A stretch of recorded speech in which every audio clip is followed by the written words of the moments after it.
Hello everyone, welcome you all on your own very favourite channel of New Light NEET. तो आज हम लोग discussion करेंगे full length test और इसका 63rd टेस्ट था ये। और ये सेशन है इस मिशन के तहत अब पढ़ने का अधिकार सबको, डॉक्टर बनने का अधिकार भी सबको। और ये मिशन है मैं mentor doctor SP Singh sir का। तो आइए इस नोबल कॉज के लिए शुरू करते हैं हम लोग सेशन अपना ये। और इससे पहले डिस्ट्रीब्यूशन देख लें हम लोग। ये फुल सिलेबस टेस्ट 63rd जो 2/5/2024 को हुआ है। यूनिट 1 में इससे 10 क्वेश्चंस हैं। यूनिट 1 में 10, यूनिट 2 से 11 क्वेश्चन लिए गए, यूनिट 3 से 10, यूनिट 4 से 9 और यूनिट 5 से 14 क्वेश्चंस। तो टोटल 54 क्वेश्चंस एनसीईआरटी 1 से। एनसीईआरटी 1 में चैप्टर्स भी ज़्यादा हैं इसलिए क्वेश्चंस भी ज़्यादा हैं। एनसीईआरटी 2 से यूनिट 6 से 9, यूनिट 7 से 16, यूनिट 8 से 5, यूनिट 9 से 8 और यूनिट 10 से भी 8। Total 46 questions. तो distribution pattern according to NEET है। तो आइए सेशन हम लोग शुरू करते हैं। Question number 100 first, given below are two statements, assertion and reason type का क्वेश्चन है। Endoplasmic reticulum, Golgi complex, lysosomes and mitochondria are consider together as an endomembrane system. इसको क्या एंडोमेम्ब्रेन सिस्टम कंसिडर किया गया है। तो ये सही है, गर्ल एंड माइटोकॉन्ड्रिया, लेकिन यहाँ पर माइटोकॉन्ड्रिया दिया हुआ है, इस वजह से ये माइटोकॉन्ड्रिया की वजह से ये incorrect. The functions of endoplasmic reticulum, Golgi complex, lysosomes and mitochondria not well coordinated. तो ये सही है, इसी वजह से ये एंडोमेम्ब्रेन सिस्टम में इंक्लूड नहीं होगा क्योंकि इनके फंक्शंस कोऑर्डिनेटेड नहीं है। तो रीजन तो यहाँ पर सही है बट असर्शन यहाँ पे गलत दे दिया है क्योंकि ये एंडोमेम्ब्रेन सिस्टम का पार्ट नहीं है माइटोकॉन्ड्रिया। यहाँ पर होना चाहिए था Golgi complex, endoplasmic reticulum, lysosome and vacuoles. ये सारे जो हैं ये एंडोमेम्ब्रेन सिस्टम का पार्ट है, कंपोनेंट्स हैं। और ये एक साथ इसलिए कंसिडर किए जाते हैं क्योंकि ये सब किसमें इनके फंक्शंस जो हैं वो वेल कोऑर्डिनेटेड है। तो 101 का करेक्ट आंसर क्या होगा? Third, assertion is not correct but reason is correct.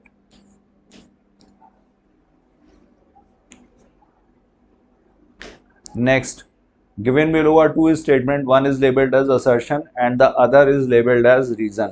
दूसरे को रीजन लेबल किया गया। All eukaryotic cells are not identical. सारी की सारी यूकैरियोटिक सेल्स कैसी हैं?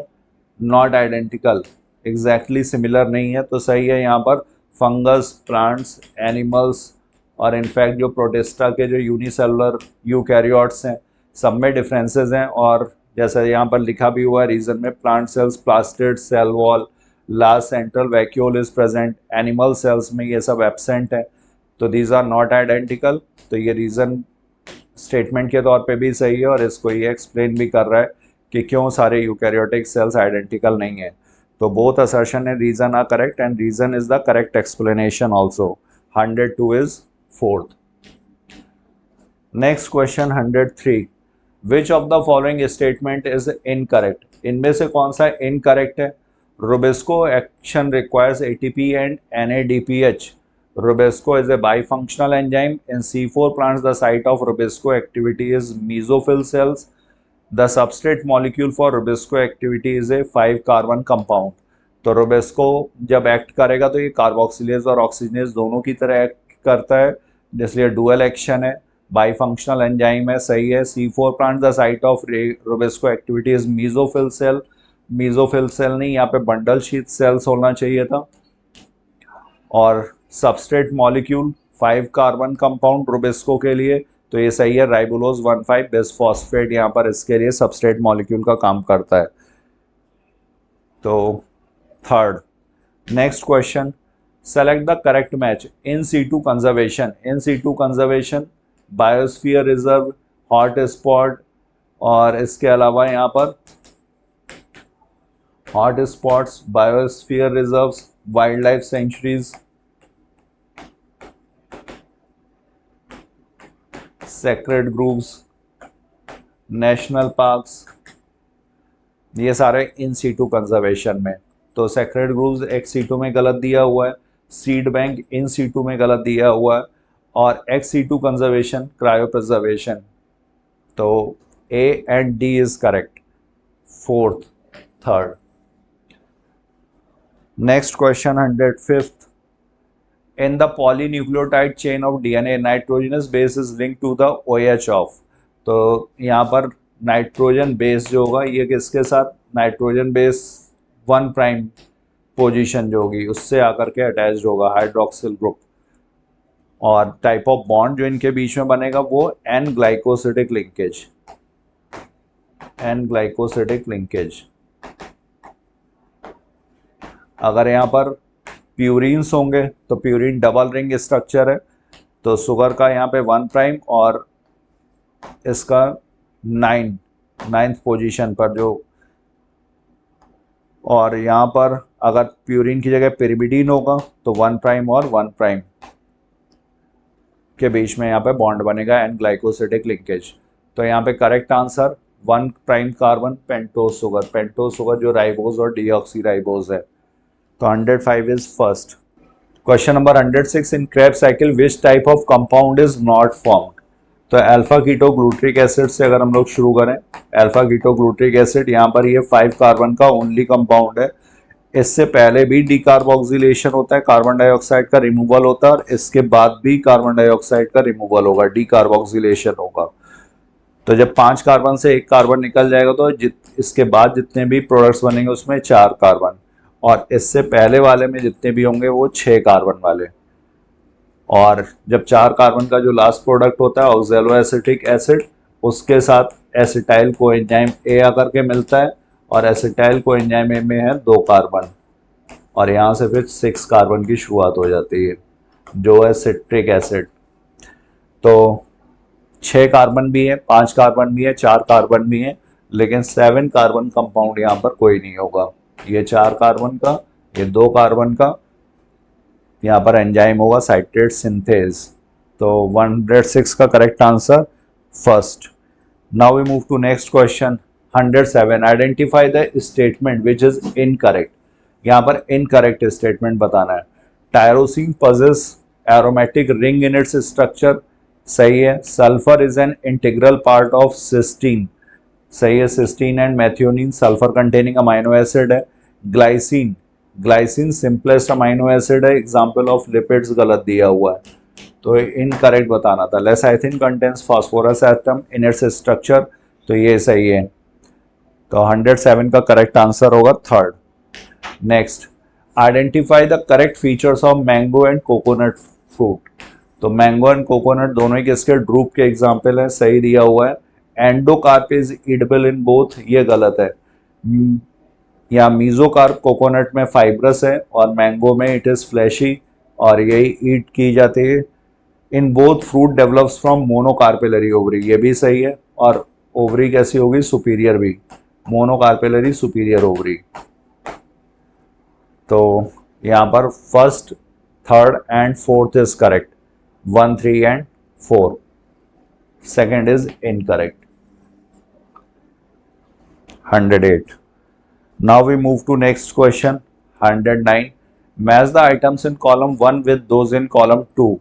Herbivores and plants. Herbivores and plants क्या है ये? Herbivores और plants के बीच में क्या predation वाला रिलेशनशिप है। इंट्रैक्शन अगर देखा जाए तो यहाँ पर herbivores जो plants पे फीड कर रहे हैं they are predators. Pollinator and plants ये commensalism का एग्जाम्पल है। और sheep and cattle दोनों हर्बीवोर्स होंगे तो कंपटीशन होगा। Orchid and mango tree, orchid and mango tree यहाँ पर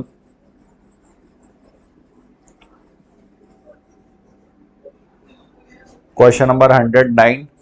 तो यहाँ पर मैचिंग टाइप का क्वेश्चन पूछा गया है। Match the items in column 1 with those in column 2। Herbivores and plants ये किसका एग्जाम्पल होगा, ये प्रेडेशन का। पॉलिनेटर्स एंड प्लांट्स ये म्यूचुअलिज्म का एग्जाम्पल है। शीप एंड कैटल यहाँ पर दोनों ही हर्बीवोर्स होंगे तो ये कंपटीशन होगा। ऑर्किड एंड मैंगो ट्री ये कमेंसलिज्म। कमेंसलिज्म किस टाइप का इंटरेक्शन है, ये +0, एक का फायदा और दूसरे का ना कोई फायदा ना कोई नुकसान। म्यूचुअलिज्म में दोनों का फायदा, प्लस टाइप का इंटरेक्शन है, और कंपटीशन में दोनों का नुकसान, तो माइनस टाइप का। और प्रेडेशन +-, प्रेडेटर का फायदा और प्रे का नुकसान, +-।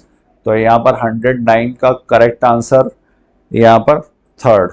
A is third, B is second, C is fourth and D is first. Next, which of the following statement is incorrect about gymnosperms? Gymnosperms के बारे में कौन सा incorrect है? Their seeds are not covered, ठीक है. They are heterosporous, सही है. Male and female gametophytes are free living. यहाँ पर free living नहीं है, dependent है. Sporophytes के अंदर present होंगे, few celled होंगे. तो most of them have narrow leaves with thick cuticle. ये भी सही है. तो 110 is third, incorrect. Now we move to next question, 111. Which is the basis of genetic mapping of human genome as well as DNA fingerprinting? तो genetic mapping और human genome DNA fingerprinting, इसमें यहाँ पर क्या है? Polymorphism.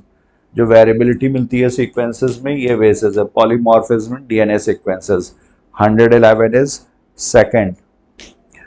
Next, select the correct statement. Reduction in GFR activates JG cells to release renin. तो GFR glomerular filtration rate, जब ये कम होगा तो JG सेल्स रेनिन इंक्रीज करेंगे. रेनिन से एंजियोटेंसिन 2 बनेगा फाइनली, और एंजियोटेंसिन 2 क्या है? ये वैसोकॉन्स्ट्रिक्टर है, ब्लड प्रेशर को बढ़ाएगा. Atrial natriuretic factor increases the blood pressure. ये इंक्रीज नहीं करेगा, ये इनफैक्ट डिक्रीज करेगा. रैस मैकेनिज्म के अपोजिट काम करता है ये. रेनिन एंजियोटेंसिन एल्डोस्टेरोन सिस्टम के opposite. Angiotensin 2 is a powerful vasodilator. ये गलत हो गया, वैसोकॉन्स्ट्रिक्टर है. और counter current pattern of blood flow is not observe in वासा रेक्टा. ये वासा रेक्टा में भी है और हैनलेस लूप में भी है, लूप ऑफ हैनले. तो यहाँ पर करेक्ट स्टेटमेंट क्या हुआ? 112 का first. Next, 113. Which of the following STIs are not curable? तो STIs नया नाम इनका सेक्सुअली ट्रांसमिटेड इन्फेक्शन, और नॉट क्योरेबल में यहाँ पर 3 H याद रखने. HIV, hepatitis B and genital herpes. ये STIs हैं which are not curable. Next question, hominid fossil discovered in Java in 1891, now extinct, having cranial capacity of about 900 cc was. तो 900 cc की cranial capacity किसकी थी? Homo erectus, Neanderthal man की 1400 cc. 114 is second. Next question, 115. Beetle. तो यहाँ पर beetle ये get rid of aphids, mosquito के लिए ड्रैगन फ्लाइज. तो बीटल यहाँ पर करेक्ट आंसर हुआ सेकंड. ये हटा दें यहाँ पर. बैसिलस थ्यूरिंजिएंसिस, ये किसके लिए? Bacillus thuringiensis bio control agent of Lepidoptera and plant insects. Glomus, Glomus fungus का जीनस है, ये फॉस्फोरस एब्जॉर्ब करेगा माइकोराइजा में. बैक्यूलोवायरस, ये स्पीसीज स्पेसिफिक नैरो स्पेक्ट्रम, तो नैरो स्पेक्ट्रम इंसेक्टिसाइडल एप्लीकेशन. तो यहाँ पर 115 का करेक्ट आंसर हुआ first. A is second, B is fourth, C is fifth and D is third. Next, the rate of decomposition is faster in the ecosystem due to following factors except. तो presence of aerobic, aerobic process है, सही है. Warm and moist environment, cold में ये कम हो जाता है, सही है. डेट्रिटस रिच इन सुगर्स, ये भी ठीक है. Detritus rich in lignin and chitin, तो ये फास्टर नहीं होगा, ये इस कंडीशन में ये स्लोअर होगा. तो 116 का करेक्ट आंसर क्या हुआ? First. Now we move to next question. Progestogens alone और in combination with estrogens can be used as contraceptive in the form of. तो पिल्स ओनली दिया हुआ है, इम्प्लांट्स ओनली, इंजेक्शंस ओनली. तो ये पिल्स में यूज़ किए जा सकते हैं, इंजेक्टेबल्स में अकेले भी या कॉम्बिनेशन में भी, और इम्प्लांट्स में प्रोजेस्ट्रॉन अलोन. तो यहाँ पर मोस्ट अप्रोप्रिएट आंसर क्या होगा? 117 का fourth. Next, match the following columns and select the correct option. Pneumotaxic centre, ये कहाँ पर होगा? ये pons region of brain. Oxygen dissociation curve, ये परसेंटेज सैचुरेशन ऑफ हीमोग्लोबिन और पार्शियल प्रेशर ऑफ ऑक्सीजन के बीच में. कार्बोनिक एनाइड्रेज, इसकी एक्टिविटी कहाँ पर होगी? आरबीसी में. और primary exchange of site of gases, ये एल्वियोलाई. न्यूमोटैक्सिक सेंटर ये निगेटिव स्टिमुलस देता है, पॉन्स में सिचुएटेड होगा. और डॉर्सल रेस्पिरेटरी ग्रुप को pneumotaxic centre. Dorsal respiratory group और ये वेंट्रल रेस्पिरेटरी ग्रुप।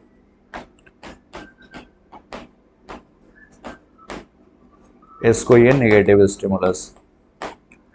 तो यहां पर करेक्ट 118 का क्या हुआ, 118 इज थर्ड, ए का सेकंड, बी का third, C is fourth and D is first. Next, in cockroach identify the parts of foregut in correct sequence. तो यहाँ पर करेक्ट सीक्वेंस क्या होगा, mouth, pharynx, then oesophagus, then crop, then gizzard. ये foregut के part है, इसके बाद फिर मिडगट और उसके बाद फिर हाइंडगट। तो correct answer 119 is first. Next question, select the correct option for the given below diagram. तो यहाँ पर डीनेचुरेशन है, ये एनीलिंग है और ये एक्सटेंशन वाला स्टेप दिखाया हुआ पीसीआर। तो यहाँ पर correct matching, A is extension, गलत है, ये डीनेचुरेशन है, बी डीनेचुरेशन, ये एनीलिंग है और सी एक्सटेंशन है। तो यहाँ पर करेक्ट आंसर होगा none. 120 is fourth. Now we move to next question. Given below are two statements. One is labeled as assertion and the other is labeled as reason. In Datura, flower is actinomorphic. सही है, Solanaceae का member है, actinomorphic है. Datura flower can be divided in two similar halves by any vertical plane passing through the center. ये भी सही है. तो assertion and reason both are correct and reason is the correct explanation also. Reason is the correct explanation. So 121 is fourth. Now we move to next question. 122nd. The recombinase enzyme is used in. तो recombinase की जरूरत पड़ती है pachytene में और यहाँ पर crossing over में हेल्प करेगा। क्रॉसिंग ओवर स्टार्ट भी यहीं पर होगी, एंड भी पैकेटीन में होगा। एंजाइम मीडिएटेड प्रोसेस किस में होगा, पैकेटीन में। Next question, which one of the following are the incorrect match. इसमें से इनकरेक्ट मैच कौन सा है, kingdom Animalia, order Polemoniales, family Primata. Primata order है, फैमिली नहीं है, और जीनस ट्राइटिकम एस्टिवम वीट के लिए ये भी सही दिया हुआ है। तो करेक्ट कौन सा हुआ according to the question, 123rd is third. Next question 124, how many statements are correct with reference to given diagram. यहाँ पर जो डायग्राम दिया हुआ है इसके रिस्पेक्ट में क्या सही है। तो डायग्राम किसका है, ये फ्यूनेरिया का है, फ्यूनेरिया का डायग्राम दिया है, यहाँ लेबलिंग की जरूरत नहीं है। With reference to given diagram, true root stem and leaves are present, haploid rhizoid present, thalloid gametophyte protonema present, thalloid gametophyte protonema यहाँ पे प्रेजेंट। तो it is heterosporous plant, type of eukaryotes. इसमें से कौन से सही है, तो टाइप ऑफ यूकैरियोट सही है, ये यूकैरियोटिक प्लांट है फ्यूनेरिया। इट इज हेटेरोस्पोरस गलत है, ये होमोस्पोरस होंगे, ब्रायोफाइट सारे के सारे होमोस्पोरस होते हैं। Thalloid gametophyte protonema present, thalloid gametophyte protonema यहाँ पर प्रेजेंट है, सही है। और हैप्लॉइड राइजोइड, गैमेटोफाइट से राइजोइड्स अटैच्ड हैं, इसी से एसोसिएटेड स्ट्रक्चर है, तो ये हैप्लॉइड होगा, सही है। और true root and stem and leaves are present, ये गलत है, यहाँ पर ट्रू रूट स्टेम और लीव्स यहाँ पर एब्सेंट है, इसीलिए थैलोफाइट है, ब्रायोफाइट्स आर थैलोफाइट्स। तो यहाँ पर करेक्ट कौन सा हुआ, बी और सी और ई, तीन स्टेटमेंट यहाँ पर सही हैं। तो 124 इज फर्स्ट।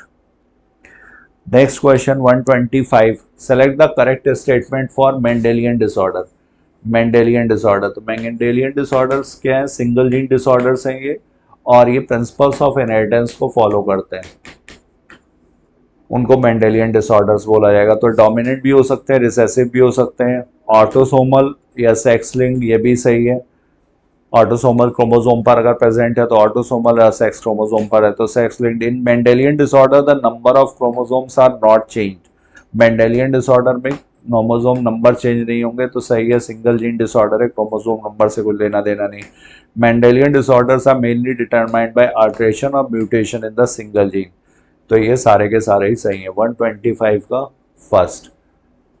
तो thank you all of you, this is all I had for you. Now further discussion will be carried by my fellow partner Manish sir. Thank you so much. Hello future doctors, कैसे हैं प्यारे प्यारे बच्चों, उम्मीद करें बहुत अच्छे होंगे बेटा। आज आपका FST 63 का जो 2 मई का पेपर डिस्कशन आपके सामने होने जा रहा है, जिसका discussion already 101 to 125 Shailendra sir ने करा दिया है।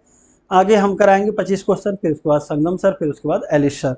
बच्चों अब आपका एग्जाम 2 दिन बाद है। आज 2 तारीख हो गया, 3, 4, 5 तारीख आपका एग्जाम है। बस आज का एग्जाम वही सोच के दीजिएगा 2 मई का, कि लगे कि ये 5 मई में ही आएगा। पूरी तैयारी करिएगा, टाइम मैनेजमेंट करिएगा, क्वेश्चन छोड़ना सीखिएगा, ओमार को सही से फिल करना सीखिएगा। उम्मीद करते हैं आप अच्छे से नीट 2024 के एग्जाम में बहुत ही अच्छे से आप पेपर को सॉल्व करेंगे, ओमार फिल करेंगे और नीट की सीट पक्की करेंगे MBBS की गवर्नमेंट मेडिकल कॉलेज में। चलिए डिस्कशन करते हैं। असर्शन दिया है, very low concentration of bacteria और virus can be detected by amplification of their nucleic acid by PCR। Very good, ये तो सही है। अर्ली डिटेक्शन में PCR, recombinant DNA technology, ELISA, ये सब आते हैं। कहते हैं कि जब इनिशियल इंक्यूबेशन टाइम होता है, इन्फेक्शन तो हो गया लेकिन अभी सिम्टम्स नहीं आया है, उस समय बैक्टीरिया और वायरस का कंसंट्रेशन कम होता है। तो जो ट्रेडिशनल या लेट डायग्नोस्टिक मेथड है वो पता नहीं कर पाते, लेकिन अर्ली डिटेक्शन में आता है, याद कर लीजिएगा। मॉडर्न टेक्नोलॉजी में आता है। ELISA based on only serum analysis, नहीं, एलिसा बेटा आपका एंटीजन और एंटीबॉडी इंटरेक्शन पे बेस्ड होता है। तो is true but reason is not true, answer will be the second. चलिए आगे चलते हैं। How many matching are correct for frog. ध्यान रखना किसके लिए पूछा, फ्रॉग के लिए। Optic lobes 1 pair. ये ऑप्टिक लोब कहाँ मिलेंगे, तो बेटा याद रखिएगा हमारे में 2 पेयर होते हैं, कार्पोरा क्वाड्रीजमाइना, 2 पेयर मतलब 4, लेकिन फ्रॉग में क्या होते हैं, सिंगल 1 पेयर पाए जाते हैं। ये डिफरेंस होता है। हार्ट में 3 चैम्बर्ड हार्ट होते हैं। सही बात है। इनकम्प्लीट डबल सर्कुलेशन, 2 एट्रिया और 1 वेंट्रिकल। क्रेनियल नर्व 10 पेयर होते हैं, हमारे में 12 पेयर पाया जाता है।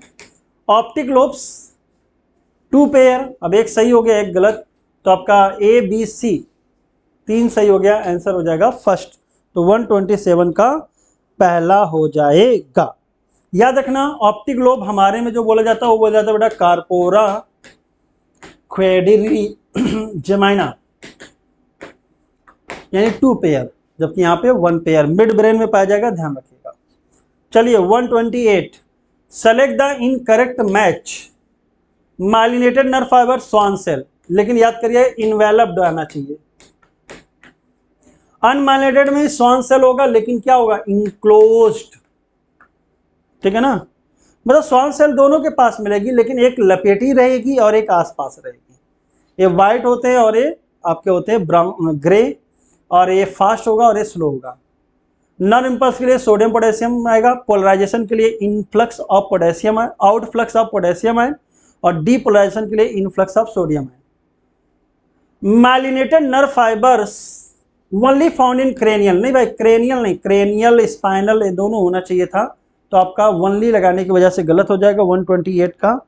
तो बेटा याद कर लीजिएगा, क्रेनियल ही लिखा हुआ है वो गलत हो जाएगा, स्पाइनल भी लिखा रहना चाहिए था। तो आपका क्या हो गया, 1 2 3 इनकरेक्ट ही पूछा है ना, तो आंसर तो यही हो जाएगा। अगर फाउंड इन क्रेनियल लिखता तो सही हो जाता, ओनली लगा ना इसलिए गलत हो जाएगा। तो 1 2 3 सही है, 4th इनकरेक्ट है, आंसर हो जाएगा बेटा 4th। याद रखिएगा यहां पे एक लाइन और अच्छा बनता है, इनक्लोज्ड और इनवेलप्ड वाला, याद कर लीजिएगा। Select the correct match ACTH, इसका फुल फॉर्म होता है एड्रेनोकार्टिकोट्रॉफिक हार्मोन। बेटा ट्रॉफिक हार्मोन पिट्यूटरी से निकलता है, पिट्यूटरी के हार्मोन को ट्रॉफिक हार्मोन कहते हैं, और हाइपोथैलेमस के हार्मोन की 2 कैटेगरी होती है, रिलीजिंग और इनहिबिटिंग। न्यूट्रिएंट केमिकल, तो बेटा ये न्यूट्रिएंट केमिकल क्यों नहीं हो सकता, क्योंकि हार्मोन का नेचर में जब उसका डेफिनेशन लिखा जाता है तो नॉन न्यूट्रिएंट केमिकल्स रिलीज इन ट्रेस अमाउंट, बहुत कम मात्रा में निकलता है। ADH ये भी गलत हो जाएगा, हार्मोन है, ये निकलता है बेटा आपका पोस्टीरियर पिट्यूटरी से। Acromegaly hyper secretion of growth hormone, वो भी कब, आफ्टर मैच्योरिटी। थाइमोसिन्स ये भी हार्मोन है, ये क्या हो जाएगा, नॉन न्यूट्रिएंट केमिकल्स होना चाहिए था। थाइमस से निकलता है, सेल मीडिएटेड इम्यूनिटी होती है, थ्रोनम इम्यूनिटी कहलाता है थाइमस। एज रिलेटेड होता है, एडवांसिंग ऑफ एज डिजनरेट होता चला जाता है। करेक्ट पूछा है तो एक्रोमेगाली हो जाएगा 3rd। जाइजेंटिज्म बेटा आपका बिफोर मैच्योरिटी में ग्रोथ हार्मोन का हाइपर सेक्रेशन हो जाए, और अगर hypo secretion of growth hormone हो तो डॉर्फिज्म आ जाएगा। डॉर्फिज्म की कैटेगरी बेटा आपका hypo secretion of thyroxine in pregnant female भी होता है हाइपोथायरॉयडिज्म के, लेकिन वहां के डॉर्फिज्म को बोलते हैं क्रेटिन डॉर्फ। वो ज़्यादा खतरनाक होता है, डीप म्यूटेज हो जाता है, लो IQ हो जाती है। तो 129 answer will be the third. Who later identified and crystallized the cytokinesis promoting active substance that 1955 में, तो बेटा याद कर लीजिए मिलर एट ऑल। एक कॉजिन बेटा ईयर भी गलत है 1910, और ये बेटा वोलेटाइल सब्सटेंस इथाइलिन के लिए था, रिपेंड ऑरेंजेस से कच्चे केले को पका देता था। फ्रैंकवाइज डार्विन एंड चार्ल्स डार्विन बेटा आपका कैनरी ग्रास पे किए थे, ऑक्सीजन से रिलेटेड है। FW वेंट ने Avena coleoptile oat seedling tip पे किया था और आइसोलेट किया था। तो 130 will be the answer third. If a sample of E Kurosawa 1926 Gibberella fujikuroi bakanae foolish seedling disease भी याद कर लीजिएगा। If a sample of BDNA contain 10,000, बेटा अब यहाँ पे जीरो गिनने से बजाय मुझे लगता है पावर में रख लिया कि 3 2 5 10 के power 5 nucleosomes. Then what is the length of BDNA sample. तो भैया लेंथ निकालने का फॉर्मूला होता है जितना भी बेस पेयर दिया हो उसको मल्टीप्लाई कर दिए 0.34 नैनोमीटर से। तो यहाँ पे न्यूक्लियोसोम दिया है 10 टू पावर 5 और बेस पेयर निकालने का तरीका होता है एक न्यूक्लियोसोम में 200 बेस पेयर होता है। अगर एक न्यूक्लियोसोम की बात किया जाए तो बेटा एक न्यूक्लियोसोम में 200 बेस पेयर पाए जाते हैं, ठीक है ना। चलिए तो 200 से मल्टीप्लाई कर देंगे तो टोटल बेस पेयर आ जाएगा, मल्टीप्लाई विद 0.34 नैनोमीटर।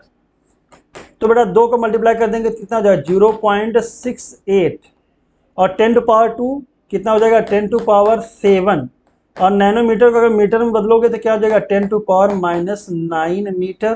तो हो जाएगा 0.68 इंटू 10 टू पावर -2 मीटर और 10 टू पावर -2 मीटर क्या होता है सेंटीमीटर होता है। तो यहाँ पे एक वैल्यू सेंटीमीटर में दी है तो थर्ड सही हो गया। मिलीमीटर करना हो तो 1 दशमलव और आप क्या कर सकते हो बढ़ा सकते हो, तो 6.8 मिलीमीटर भी सही हो गया।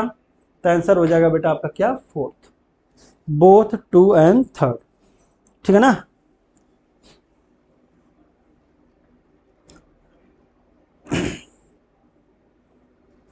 Select the correct statement for the given diagram. तो बेटा ये मिचेल्सन स्टाल 1958 इकोलाई बैक्टीरिया में semi conservative mode of DNA replication का एक्सपेरिमेंट है।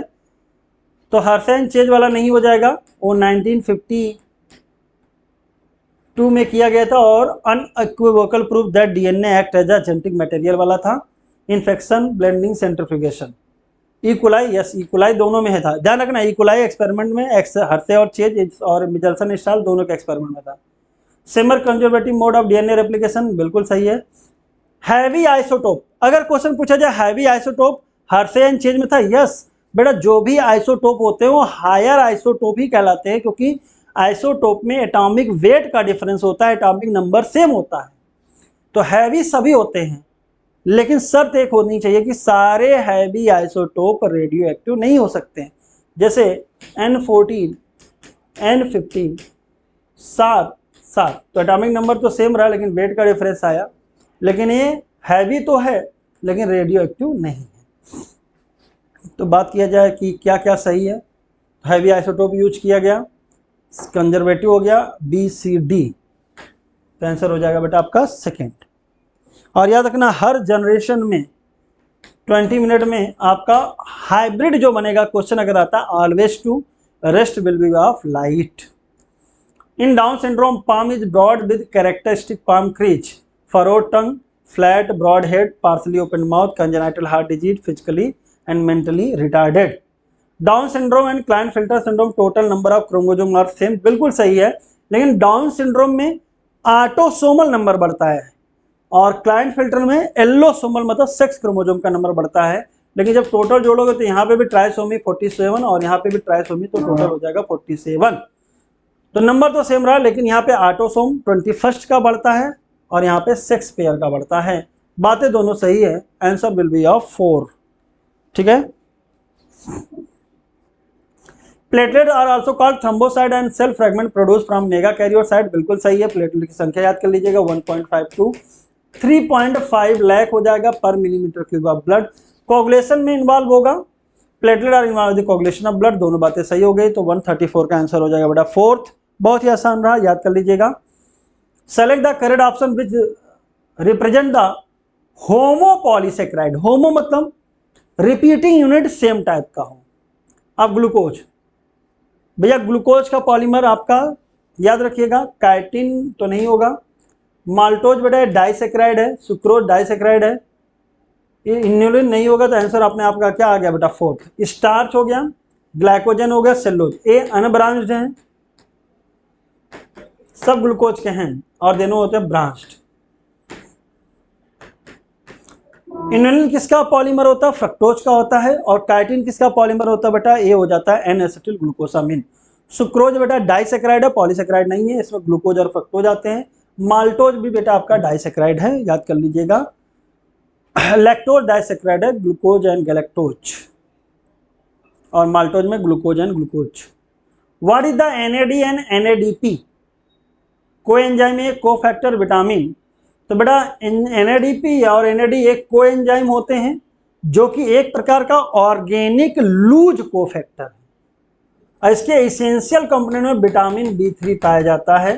तो आंसर जब आपका ऑल हो तो आपको ध्यान देना चाहिए। तो व्हाट इज, तो मतलब ऐसा तो नहीं है कि स्पेसिफाइड किया है, इससे रिलेटेड जो भी चीज़ें बताइए। कोएंजाइम की कैटेगरी में आएगा, कोएंजाइम एक प्रकार का कोफैक्टर होता है। विटामिन बी3 एनएडी और एनएडीपी का इसेंशियल कंपोनेंट होता है, और विटामिन बी2 जिसका नाम होता है बेटा राइबोफ्लेविन, इसका नाम है नियासिन, और ये बेटा एफएडी का होता है।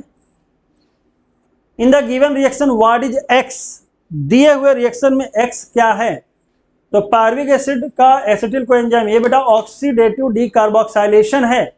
और बेटा ऑक्सीडेटिव डीकार्बोक्सिलेशन ध्यान रखिएगा, 2 कार्बन का एसिटिल कोएंजाइम ये बन रहा है। एक एंजाइम दिखा दिया पायरुवेट डिहाइड्रोजिनेज, तो पूछ रहा है कि बेटा अब आपका ये जो 137 में एक्स क्या होगा?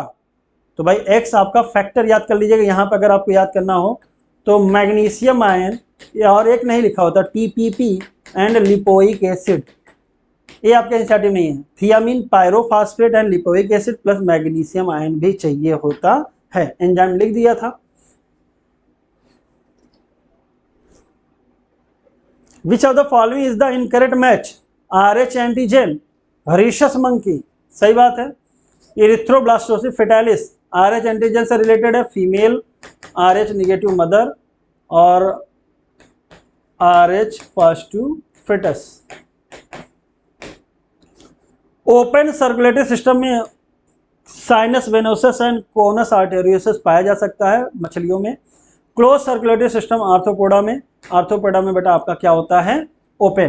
और बेटा फ्लूइड फिल्ड स्पेस ऑर्गन जो डायरेक्टली बैथ्ड होते हैं वही साइनस कहलाता है, हीमोलिम्फ कहलाएगा वहां पे। ओपन सर्कुलेटरी सिस्टम बेटा आपका आर्थ्रोपोडा में है, मोलस्का में है, सारे में नहीं, सिफेलोपोडा में क्लोज होता है। एनेलिडा और कार्डिना में कैसा होता है बेटा आपका, क्लोज होता है। पूछा क्या है, इनकरेक्ट, तो ये आपका हो जाएगा क्लोज हो गया आर्थ्रोपोडा में, तो यही हो जाएगा आपका आंसर 138 का 4। Select the correct option for the given diagram. 1 2 3 4 5, मतलब आपका गिनती गिन रहे हैं, यानी कौन सा ग्रोथ हो गया है, अरिथमेटिक। यहाँ पे लैंग्वेज क्या बनता है कि जो भी प्रोजनी सेल बनी उनमें से एक प्रोजनी सेल मैच्योर हो गई, यानी डिवीजन की कैपेसिटी को लॉस्ट कर दिया, और जो दूसरी बची हुई प्रोजनी सेल थी उसने डिवाइड किया, ठीक है ना। तो एक मैच्योर होती चली गई और एक डिवाइड होती चली गई। इसका लीनियर एक्सप्रेशन आता है, फार्मूला अगर लेंथ वाला लिखना हो तो L time T L not plus RT भी याद कर लीजिएगा।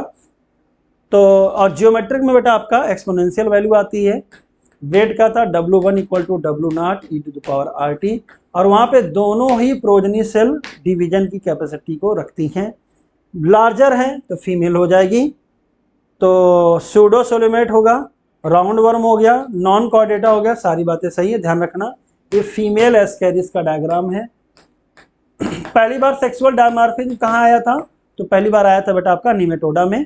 कैसे पहचाना है फीमेल है, एक तो साइज बड़ी है और पूंछ स्ट्रेट है, जबकि मेल की पूंछ क्या होती है बेटा, हाईली कर्व्ड होती है, याद कर लीजिएगा। तो 140 will be the answer 4th। Pseudocoelomate होते हैं, मस्कुलर फेरिंग्स याद कर लीजिएगा। Select the correct option for the given diagram.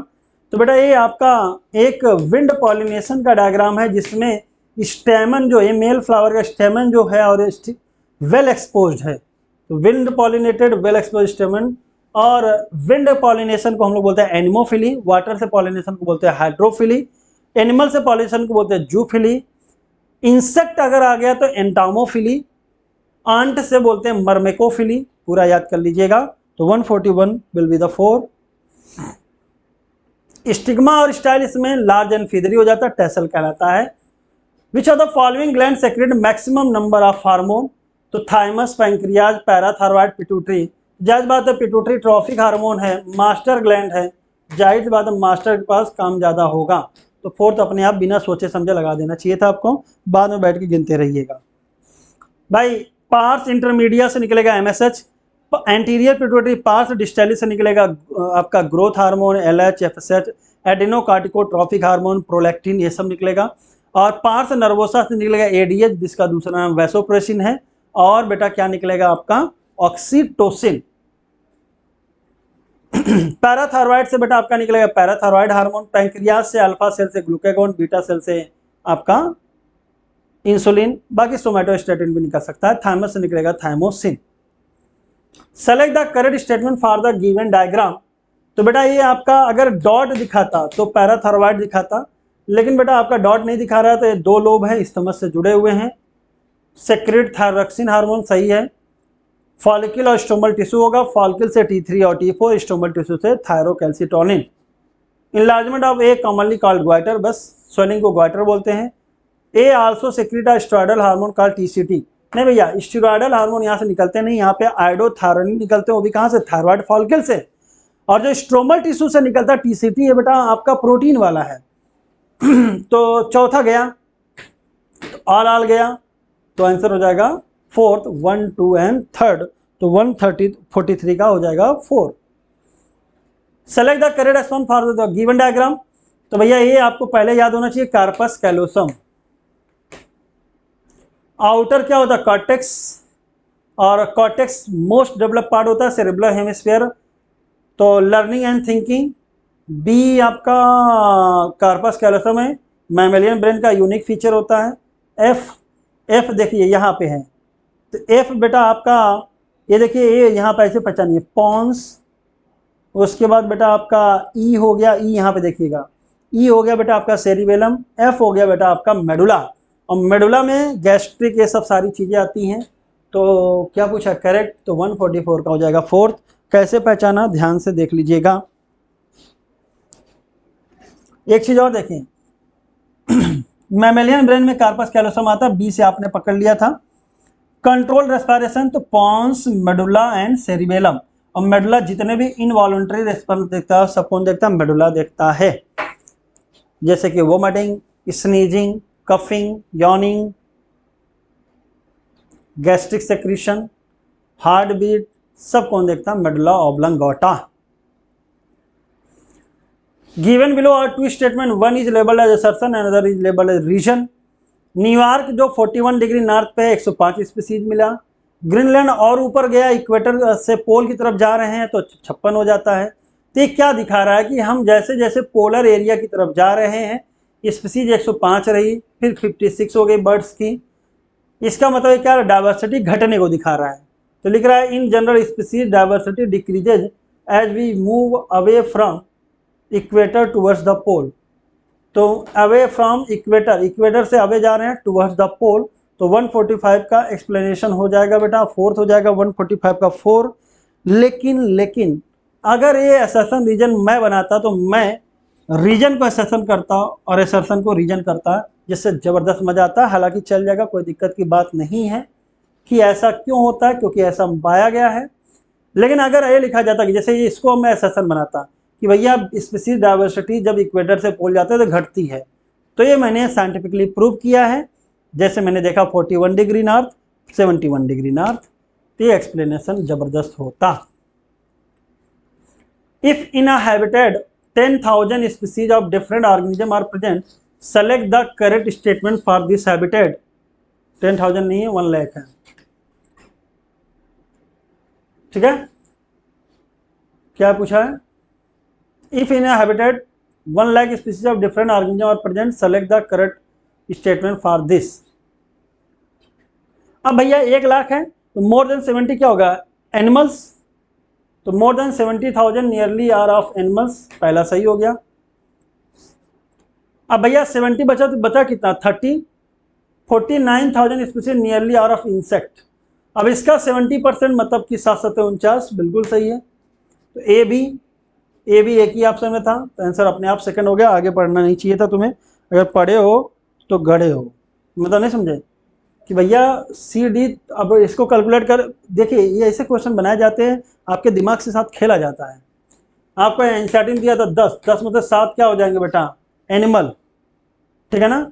और ऐसे ही हम लोग क्वेश्चन कराते थे, याद होगा आपको, कि अगर 100 है तो 100 में से 70 क्या हो जाएंगे, एनिमल, और 49 क्या हो जाएंगे बेटा आपके, इंसेक्ट। तो बस 0 तो बढ़ाना है। 35,000 गलत हो गया, 70,000 इंसेक्ट फिशेस कहाँ हो जाएगी, तो आपकी आंसर हो जाएगा ए और B. The bulliform cells are help in prevent of water loss, तो क्यों करती हैं, तो आपको पता है कि बुलीफॉर्म सेल्स जो होती लार्ज कलरलेस एम्प्टी होती हैं, जब बहुत तेजी से आपका क्या आता है, लाइट इंटेंसिटी धूप, तो एडेक्सियल डॉर्सल सरफेस पे जब धूप पड़ेगी तो ये फ्लैसिड हो जाएंगी, क्या करने लगेंगे, श्रिंक करने लगेंगी, जिसके कारण इनवर्ड रोलिंग हो जाएगी। अगर ऐसा होगा तो ठीक है।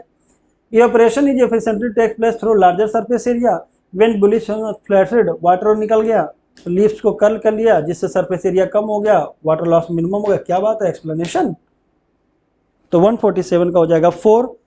बोलिए मजा आया कि नहीं, कि बुलीफॉर्म सेल्स कैसे करती पूरा अच्छे से बताया है कि भैया सरफेस एरिया का पावर होता है, जितना ज़्यादा सरफेस एरिया उतना ज़्यादा वाटर लॉस, इसलिए वो क्या होना चाहिए, उसको रोल होकर सरफेस एरिया कम हो जाए। How many matching are correct, guard cell chloroplast पाया जाएगा, inner wall thick outer wall thin, radially arrange cellulose के माइक्रोफाइब्रिल पाए जाते हैं, स्टोमेटा के थ्रू गैसियस एक्सचेंज भी होता है, साथ ही साथ वाटर लॉस एंड ट्रांसपायरेशन भी होता है। In the vicinity of subsidiary guard cell subsidiary cell पाई जाती हैं। सम टाइम याद रखिएगा, हमेशा सब्सिडियरी सेल नहीं मिलेंगी, some times. Phloem fibre jute flax hemp, yes बिल्कुल सही है। फ्लोएम फाइबर का दूसरा नाम बास्ट फाइबर होता है। तो सारी बातें सही, आंसर इज 141 का 1, पांचों बातें सही हैं। Select the correct option for the given figure, ये तो ऑनियन हो गया बेटा। ऑनियन में लीफ जो होती है बाहर वाला जो छिलका छीलते हो, वो स्केली लेदर वनुमा लीफ है, लेदर वाले लीफ को बोलते हैं स्केली लीफ। और बेटा जो अंदर लीफ जो आप खाते हो प्याज, वो भी लीफ ही है, तो खा रहे हो तो फूड ऑफ स्टोरेज, और स्टोरेज ऑफ फूड क्या होता है, स्वलन। तो modification of leaf for storage of food, ये हो जाएगा। और यहाँ पे ये जो है भाई लीफ जहाँ से निकलते हैं उसको क्या बोलते हैं, स्टेम के नोड, और दो नोड के बीच की दूरी क्या बोलते हैं, इंटरनोड। तो यहाँ पे स्टेम का भी मॉडिफिकेशन, स्टेम कैसा हो गया, एक तस्तरी नुमा डिस्क लाइक जो काट के निकाल देते हो, और यही नीचे क्या लगा होता है, फाइब्रस रूट, ठीक है ना।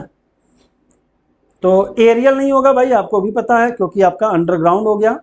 Modification of root for storage of food, root नहीं होगा। यहाँ पे स्टेम का मॉडिफिकेशन आता है, ध्यान रखना, और लीफ का आता है। तो आंसर हो जाएगा बेटा 149 का 1।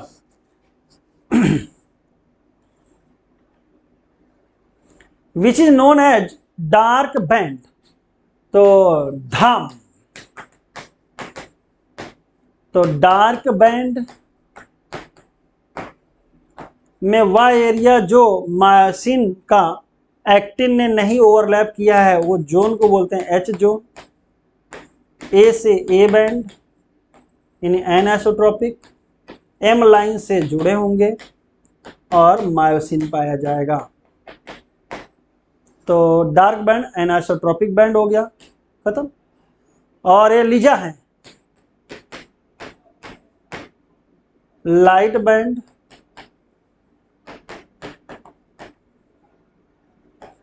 आई से आइसोट्रोपिक जेड लाइन, और ए आई से आइसोट्रोपिक, और आइसोट्रोपिक का दूसरा ही नाम होता है आई बैंड, ठीक है ना। और ए बैंड मतलब एनआइसोट्रोपिक, और ए से यहाँ पे जो है वो एक्टिव हो जाएगा। ठीक है, और जेड लाइन से जुड़े रहते हैं, आगे आपको कराया जाएगा। चलिए, thank you so much, bye bye, take care. Good evening बच्चों, चले हम लोग 151 की ओर। Which WBC destroy foreign organism entering in body. बेटा कौन सी WBC बॉडी में आई हुई फॉरेन ऑर्गेनिज्म को डिस्ट्रॉय कर देती है? तो बेटा वही WBC डिस्ट्रॉय कर सकती है जिसका नेचर फैगोसाइटिक होगा, फैगोसाइटिक होगा। और बेटा अपने पास फैगोसाइटिक दो तरह की सेल हैं, एक ग्रेनुलोसाइट है जो फैगोसाइटिक है, और एक ए ग्रेनुलोसाइट है जो फैगोसाइटिक है। अब अपने पास मोनोसाइट भी फैगोसाइट है, न्यूट्रोफिल भी फैगोसाइट है। यही दोनों है बेटा जो फॉरेन बॉडी को इनगल्फ करके डाइजेस्ट कर देती है। तो 151 correct option is option 4। Question number 152, in plant PGR always act as synergistically. नहीं भाई, आप पीजीआर हमेशा सिनर्जिस्टिक नहीं होते। हमने एबीए को एंटागोनास्टिक होते देखा है जिब्रेलिन के लिए, तो हमेशा सिनर्जिस्टिक नहीं होते। तो फर्स्ट स्टेटमेंट इज फॉल्स। लेकिन प्लांट ग्रोथ को इफेक्ट करने वाले फैक्टर एक्सटर्नल और इंटरनल दोनों होते हैं। तो बेटा जो लाइट है, टेम्परेचर है, न्यूट्रिशन, ऑक्सीजन, ग्रेविटी, ये सब एक्सटर्नल फैक्टर होते हैं, प्लांट ग्रोथ को इफेक्ट करते हैं। और जेनेटिक कॉन्स्टिट्यूशन और पीजीआर ये इंटरनल फैक्टर हैं जो ग्रोथ को इन्फ्लुएंस करते हैं। तो first statement is false, second is correct. So correct option is option third. 152 correct option is option third. चले नेक्स्ट क्वेश्चन की ओर, और नेक्स्ट क्वेश्चन आपकी स्क्रीन पर, और जिसे ध्यान से देखा जाए। Given below the two statement, unlike the pteridophyte where the ovule are naked in angiosperm or flowering plant, pollen grain ovule developed into specialized structure called flower। तो भैया जो ओव्यूल होता है अगर ये नेक्ड होता है तो it is not a property of pteridophyte, बेटा it is property of gymnosperm. और जिम्नोस्पर्म में नेक्ड ओव्यूल पाए जाते हैं। और एंजियोस्पर्म प्लांट को फ्लावरिंग प्लांट कहते हैं। इनमें पॉलिन ग्रेन ओव्यूल डेवलप्ड होते हैं स्पेशलाइज्ड स्ट्रक्चर में, जिसे फ्लावर कहते हैं। तो बेटा यहां टेरिडोफाइट की जगह बात जिम्नोस्पर्म की करी गई, तो फर्स्ट स्टेटमेंट इज इनकरेक्ट। और सेकंड की बात हम लोग करते हैं, in angiosperm seed are enclosed in fruit. Yes बेटा, एंजियोस्पर्म में जो सीड होता है वो फ्रूट के अंदर होता है। This statement is true. तो further first statement first is incorrect, second is correct. So correct option is option third. Next देखते हैं 154, और 154 को ध्यान से देखें तो देखो भाई, जो ए है बेटा, ए रिप्रेजेंट करता है थैलेमस को, ए रिप्रेजेंट करता है थैलेमस को, और बी रिप्रेजेंट करता है बेटा सीड को, बी रिप्रेजेंट करता है सीड को, और सी रिप्रेजेंट करता है एंडोकार्प को, इंडोकार्प को। तो ए, बी और सी तीनों मैचिंग करेक्ट हो गई। So correct option is option fourth. Next चले 155 की ओर, select incorrect match. Incorrect match को सिलेक्ट करना है। तो vermiform appendix secondary lymphoid organ होता है, लिम्फ नोड भी सेकेंडरी लिम्फाइड ऑर्गन होते हैं, थाइमस प्राइमरी लिम्फाइड ऑर्गन होता है, लेकिन टॉन्सिल प्राइमरी लिम्फाइड नहीं, सेकेंडरी लिम्फाइड ऑर्गन होता है। So incorrect match is option second. In lac operon what is the meaning of I in I gene. बेटा operon model में आई जीन में आई किसे रिप्रेजेंट करता है? तो बेटा आई रिप्रेजेंट करता है इनहिबिटर को, आई रिप्रेजेंट करता है इनहिबिटर को। तो 156 correct option, option second. Next देखें 157, given below the two statement, statement first is DNA fingerprinting is very quick way to compare the DNA sequence of two individual। yes, DNA fingerprinting quick way है दो individuals के DNA sequence को compare करने का। if one aim to find out genetic difference between two individuals are among individuals of the population. Sequencing DNA every time is expensive task. अब बेटा ये process इतनी आसान नहीं है, एक्सपेंसिव टास्क है. This statement is further true. So 157 both statement are correct. So correct option is option 4. Next देखिए question number 158 और 158 की ओर देखा गया तो for aerobic respiration take place in ER the product of glycolysis pyruvate is transport from the cytoplasm. अब aerobic respiration बेटा ER में टेक प्लेस नहीं होता, एरोबिक रिस्पायरेशन टेक प्लेस होता है माइटोकॉन्ड्रिया में. So first statement is false. Decarboxylation process take place in conversion of oxalosuccinate acid in alpha ketogluteric acid. भैया Krebs cycle में ऑक्सैलोसक्सिनिक एसिड 6C कंपाउंड है और अल्फा कीटोग्लूटेरिक 5C कंपाउंड है. तो 6C से 5C जाने पर CO2 रिलीज करनी पड़ेगी और ऐसी प्रोसेस को डीकार्बोक्सिलेशन कहते हैं. This is true. तो first statement is false but second is correct. So further correct option is option 3. Next देखें 159. Morphology refers study of external visible feature in case of plant or microbes. The term morphology precisely mean only in case of animal. This refers to external appearance of organ and part of the body. तो बेटा morphology की definition ही external form और feature की study है. तो statement first is correct. Neural tissue exert a greatest control over the body of responsiveness and change in condition. बेटा neural tissues का काम है बॉडी में कंट्रोल और कोऑर्डिनेशन कराना. सो बेटा both statement are correct. So correct option is option 4. Next देखा जाए 160 की ओर चला जाए और 160 के बारे में बात करी जाए. Which of the following include in rib cage. कौन है जो रिब केज बनाता है? तो सर भैया रिब केज रिब्स भी बनाते हैं, थॉरसिक, वर्टिब्री और स्टर्नम, तीनों से रिब केस बनता है और इस रिब केस में ही लंग्स लोकेट करता है. 160 correct option option 4. Given below the two statement fibrous joint permit limited movement. तो भैया फाइब्रस जॉइंट में लिमिटेड मूवमेंट नहीं होता, नो मूवमेंट. और कार्टिलेजिनस में डू नॉट मूवमेंट नहीं, लिमिटेड मूवमेंट देखने को मिलता है. तो बेटा दोनों स्टेटमेंट हो गए फॉल्स और अगर दोनों स्टेटमेंट फॉल्स हो गए तो it correct option will is option first.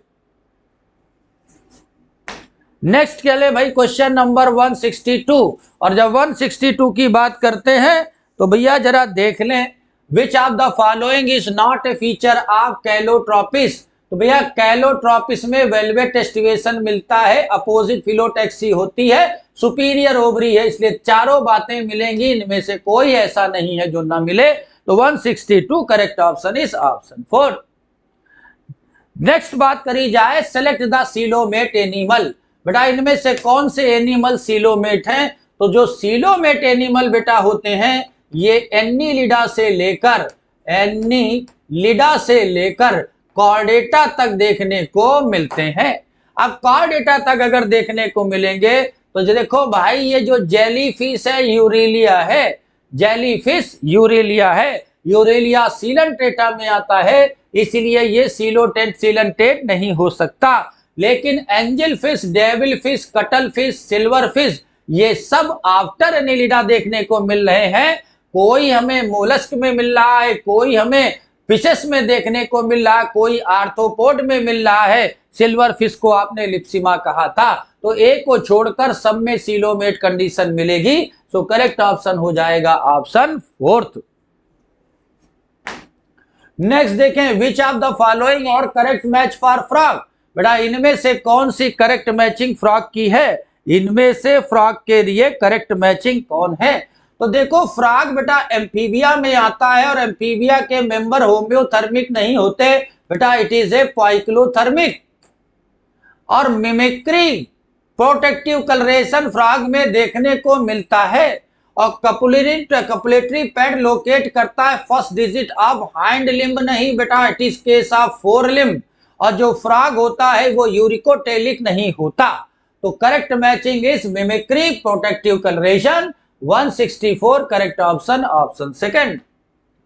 Next देखें in 65 in Down syndrome the male child sex complement, male child syndrome से सफर है तो बेटा सिंड्रोम होता है 21st ट्राइसोमी, ट्राइसोमी, और मेल कैरेक्टरिस्टिक होगी XY। तो जो सेक्स पैटर्न होगा वो हमें XY देखने को मिलेगा, क्योंकि ये सेक्स क्रोमोसोमल एब्नॉर्मलिटी नहीं है, ये ट्राइसोमी है ऑटोसोम की। 166 65 correct option, option second. Next देखें विच ऑफ द फॉलोइंग है एस्कोकार फ्रूटिंग बॉडी। बेटा एस्कोकार फ्रूटिंग बॉडी मिलती है बेटा एस्कोमाइसिटीज में, एस्कोमाइसिटीज में। अब बेटा न्यूरोस्पोरा एस्कोमाइसिटीज का मेंबर है जो जेनेटिक रिसर्च के काम में आता है, इसे पिंक मोल्ड कहा जाता है। पक्सीनिया की बात करते हैं तो बेटा ये रस्ट फंगस है, और जो रस्ट फंगस है ये बेसिडियोमाइसिटीज में आता है, और इसके फ्रूटिंग बॉडी को बेसिडियम या बेसिडियो कार्प कहेंगे। और काली ट्राइकम अल्टरनेरिया ड्यूट्रोमाइसिटीज में आता है, और ड्यूट्रोमाइसिटीज में फ्रूटिंग बॉडी नहीं बनती। So which of the following ascocarp, it is a correct option is 166 option first. Next देखें select the incorrect statement for given diagram. Diagram को पहचाने और करेक्ट स्टेटमेंट को सिलेक्ट करें। तो भैया डायग्राम को देखते ही याद आ जाए it is a case of brittle star, ये ब्रिटिल स्टार का केस है, और ब्रिटिल स्टार हमें मिलती है इकाइनोडर्मेटा में। अब बेटा इकाइनोडर्मेटा के मेंबर ट्रिप्लोब्लास्टिक होंगे, इकाइनोडर्मेटा के मेंबर सीलोमेट होंगे, लेकिन इकाइटोडर्मेटा के मेंबर विविपैरस नहीं होते, इकाइनोडर्मेटा के मेंबर विविपैरस नहीं होते। It is case of oviparous. So incorrect option, correct option is third. So correct option is 167 option third. Next देखें भाई, नेक्स्ट देखा जाए क्वेश्चन नंबर 168, और 168 पर ध्यान से देखें एस्टरेसी के लिए इनमें से कौन सी बातें सही हैं। तो एस्टरेसी में disc floret, ray floret flower मिलता है, इपीगाइनस कंडीशन देखने को मिलती है, ओवरी सुपीरियर देखने को मिलती है, ओवरी इंफीरियर देखने को मिलती है। बेटा अगर फ्लावर इपीगाइनस होता है तो ओवरी हमेशा इंफीरियर होती है, अगर फ्लावर हाइपोगाइनस तो ओवरी सुपीरियर होगी। रे फ्लोरेट और डिस्क फ्लोरेट सेम सिमेट्री नहीं, सेम सिमेट्री शो करते हैं, और बेसल प्लेसेंटेशन भी हमें देखने को मिलता है। तो भैया 168 की बात करें, अब जरा ध्यान से देखो, रे फ्लोरेट और डिस्क फ्लोरेट में बेटा सेम सिमेट्री नहीं मिलती, यहां हमें मिलती है बेटा डिफरेंट सिमेट्री। तो डी को छोड़कर बाकी बातें सब सही हो गई, और डी को अगर छोड़ दिया जाएगा तो करेक्ट ऑप्शन इज ऑप्शन। एक में एक्टिनोमॉर्फिक सिमेट्री और दूसरे में जाइगोमॉर्फिक सिमेट्री देखने को मिलती है। तो 168 correct option, option second. In given below the example how many animal are coelomate. बेटा इनमें से कितने एलिमेंट्स एनिमल सीलोमेट है, और हम लोगों ने बार बार बात करी है बेटा सीलोमेट हमें मिलेंगे एनिलिडा से लेकर कॉर्डेटा तक। अब बेटा टेप वर्म, प्लेटेहेलमिन्थेस सीलोमेट नहीं होगा, silk worm, silk worm, silk worm arthropod coelomate होगा, अर्थवर्म एनिलिडा सीलोमेट होगा, filarial worm, filarial worm, filarial worm, worm बेटा एस्केहेलमिन्थेस, वाउचेरिया बैंक्रप्टी नहीं होगा, हुकवर्म नहीं होगा, राउंड वर्म नहीं होगा। अब बेटा केवल अर्थवर्म और सिल्कवर्म ऐसे हैं, एक एनिलिडा का मेंबर दूसरा आर्थ्रोपोडा का मेंबर, यही सीलोमेट होंगे। तो 169 correct option is option third. Next देखें which of the following used for gene cloning. इनमें से कौन है जो जीन क्लोनिंग के काम में आता है। जीन क्लोनिंग के काम में वही आता है जिसे आपने वेक्टर के तौर पर याद किया था, और बायोटेक्नोलॉजी में वेक्टर प्लाज्मिड के तौर पर आपने याद किया था। ये एक्स्ट्रा क्रोमोसोमल डीएनए है, इसे इन भी किया जा सकता, आउट भी किया जा सकता, लाइगेट भी किया जा सकता, कट भी किया जा सकता, बैक्टीरिया की सेहत पर कोई फर्क नहीं पड़ता। बेटा नेक जेनेटिक मटेरियल को न्यूक्लियाइड कहा जाता है, और माइटोकॉन्ड्रिया के एनालोगस स्ट्रक्चर को मेजोसोम कहा जाता है। 171 select the correct option for given diagram. Diagram को पहचाने और करेक्ट ऑप्शन को सिलेक्ट करें। तो देखो भाई, बी बन जाता है रिएक्शन सेंटर, सी बन जाता है प्राइमरी इलेक्ट्रॉन रिसेप्टर, सी बन जाता है प्राइमरी इलेक्ट्रॉन रिसेप्टर, और ए बन जाते हैं बेटा फोटान, फोटान, और जो डी बनते हैं बेटा ये होते हैं पिगमेंट मॉलिक्यूल।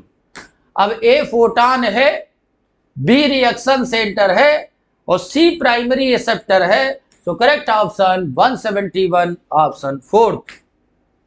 नेक्स्ट देखें, which of the given example how many following are infectious disease, इनमें से कितनी इन्फेक्शियस डिसीज होती हैं, इनमें से कितनी डिसीज इन्फेक्शियस डिसीज हैं। तो भैया pathogen cause diseases infectious disease, small pox infectious disease, small pox infectious disease, typhoid infectious disease और कॉलरा इन्फेक्शियस डिसीज। तो यही 3 इन्फेक्शियस डिसीज हैं और बाकी सब नॉन इन्फेक्शियस हैं। 172 correct option, option second. Next देखें, which of the following structure close to glottis during swallowing prevent entry the food into windpipe, कौन सा स्ट्रक्चर है जो फूड को विंड पाइप में जाने से रोकता है बेटा? It is a case of epiglottis और लैरिंग साउंड बॉक्स कहलाता है। We know that mammal generally terrestrial animal but some are wholly in, बेटा वो कौन से मैमल्स होते हैं जो वाटर में ही पाए जाते हैं? कौन से मैमल वाटर में पाए जाते हैं? तो वेल भी मैमल वाटर में, डॉल्फिन भी मैमल वाटर में, सील भी और सी काऊ पाई जाती है, लेकिन सी लिली मैमल की कैटेगरी में नहीं आता। It is not A mammal. Mammal. अब बेटा इनमें से जो सी काऊ होती है ये एक्सटिंक्ट मैमल हो गई, एक्सटिंक्ट मैमल हो गई, ये एक्सटिंक्ट मैमल है। तो 174 A B C D are correct, so correct option is option second. Next देखिए, select the correct statement for meiosis, meiosis के लिए इनमें से कौन सा स्टेटमेंट करेक्ट है? 2 haploid cell is formed in the meiosis, तो बेटा इन द मियोसिस में 2 हैप्लॉइड सेल नहीं बनती, 4 हैप्लॉइड सेल बनती हैं।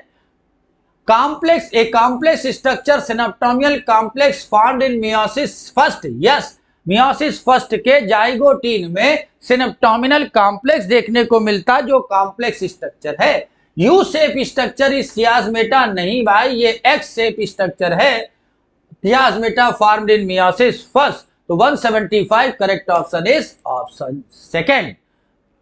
और बेटा आगे का मिशन कंटिन्यू करेंगे एलिस सर। हेलो बच्चों, अब मैं आपको क्वेश्चन करा दे रहा हूं 176 से। देखिए लिखा हुआ है, gene therapy is a collection of method that allow correction of a gene defect that has been diagnosed in child and या फिर एम्ब्रियो। बिल्कुल, जीन थेरेपी का मतलब क्या है? जीन थेरेपी में हम क्या करते हैं, फॉल्टी जीन को अच्छे जीन से रिप्लेस कर देते हैं, या फिर हम खराब जीन को ना निकाले अच्छे जीन को इंट्रोड्यूस कर दें। लेकिन ये काम तभी बनेगा जब आप उसे एडल्ट एम्ब्रियो मतलब शुरुआती स्टेज में, मतलब हम कह सकते हैं चाइल्ड एम्ब्रियो स्टेज में करोगे, तभी आपको ये बात फायदा मिलेगा, ठीक है। लेकिन फर्स्ट क्लिनिकल जीन थेरेपी लिखा हुआ है वाज गिवन इन 1999, ये वाली बात शायद गलत है। गलत क्या, शायद क्या गलत ही है। 1990 में 14 साल की लड़की से नहीं, ये 4 ईयर ऑफ गर्ल में किया गया था जीन थेरेपी, जिसे एडीए की डेफिशिएंसी थी, ठीक है, आपको ये बात पता है। लेकिन ये जो जीन थेरेपी की गई, ये भी आपके पास पीरियोडिकली इसे करना पड़ता था, क्योंकि इससे के लिए परमानेंट अगर क्योर चाहिए तो आपको क्या करना पड़ेगा, इसके एम्ब्रियो स्टेज में, है ना, जाइगोट वाले स्टेज में जाकर आपको तब कराना पड़ेगा, तब आपको फाइनल आपको सोल्यूशन मिल जाएगा। इस बिहाफ पर हम आपसे कह सकते हैं ये वाला ऑप्शन गलत है। ये वाला ऑप्शन क्या है, गलत है। और ये ऑप्शन गलत है तो आप मुझे बताइए ऑप्शन कौन सा सही हुआ? एक स्टेटमेंट सही, दूसरा गलत, और ये आंसर आपके पास सेकंड आ गया। आंसर क्या आ गया? सेकंड, ठीक है बेटा। चलिए अगला क्वेश्चन क्या है? अगला क्वेश्चन लिखा, select the correct statement for pneumonia. Pneumonia के लिए करेक्ट स्टेटमेंट बताना है। चलिए देखते हैं। देखो लिखा हुआ है haemophilus influenza are responsible for the disease of pneumonia. तो निमोनिया के लिए हीमोफिलस इन्फ्लुएंजा रिस्पॉन्सिबल है या नहीं, ये बताइए। आपको ये बताना है कि हीमोफिलस इन्फ्लुएंजा इसके लिए आपको मतलब जो है ना निमोनिया के लिए रिस्पॉन्सिबल है, तो बिल्कुल है, ये वाला है।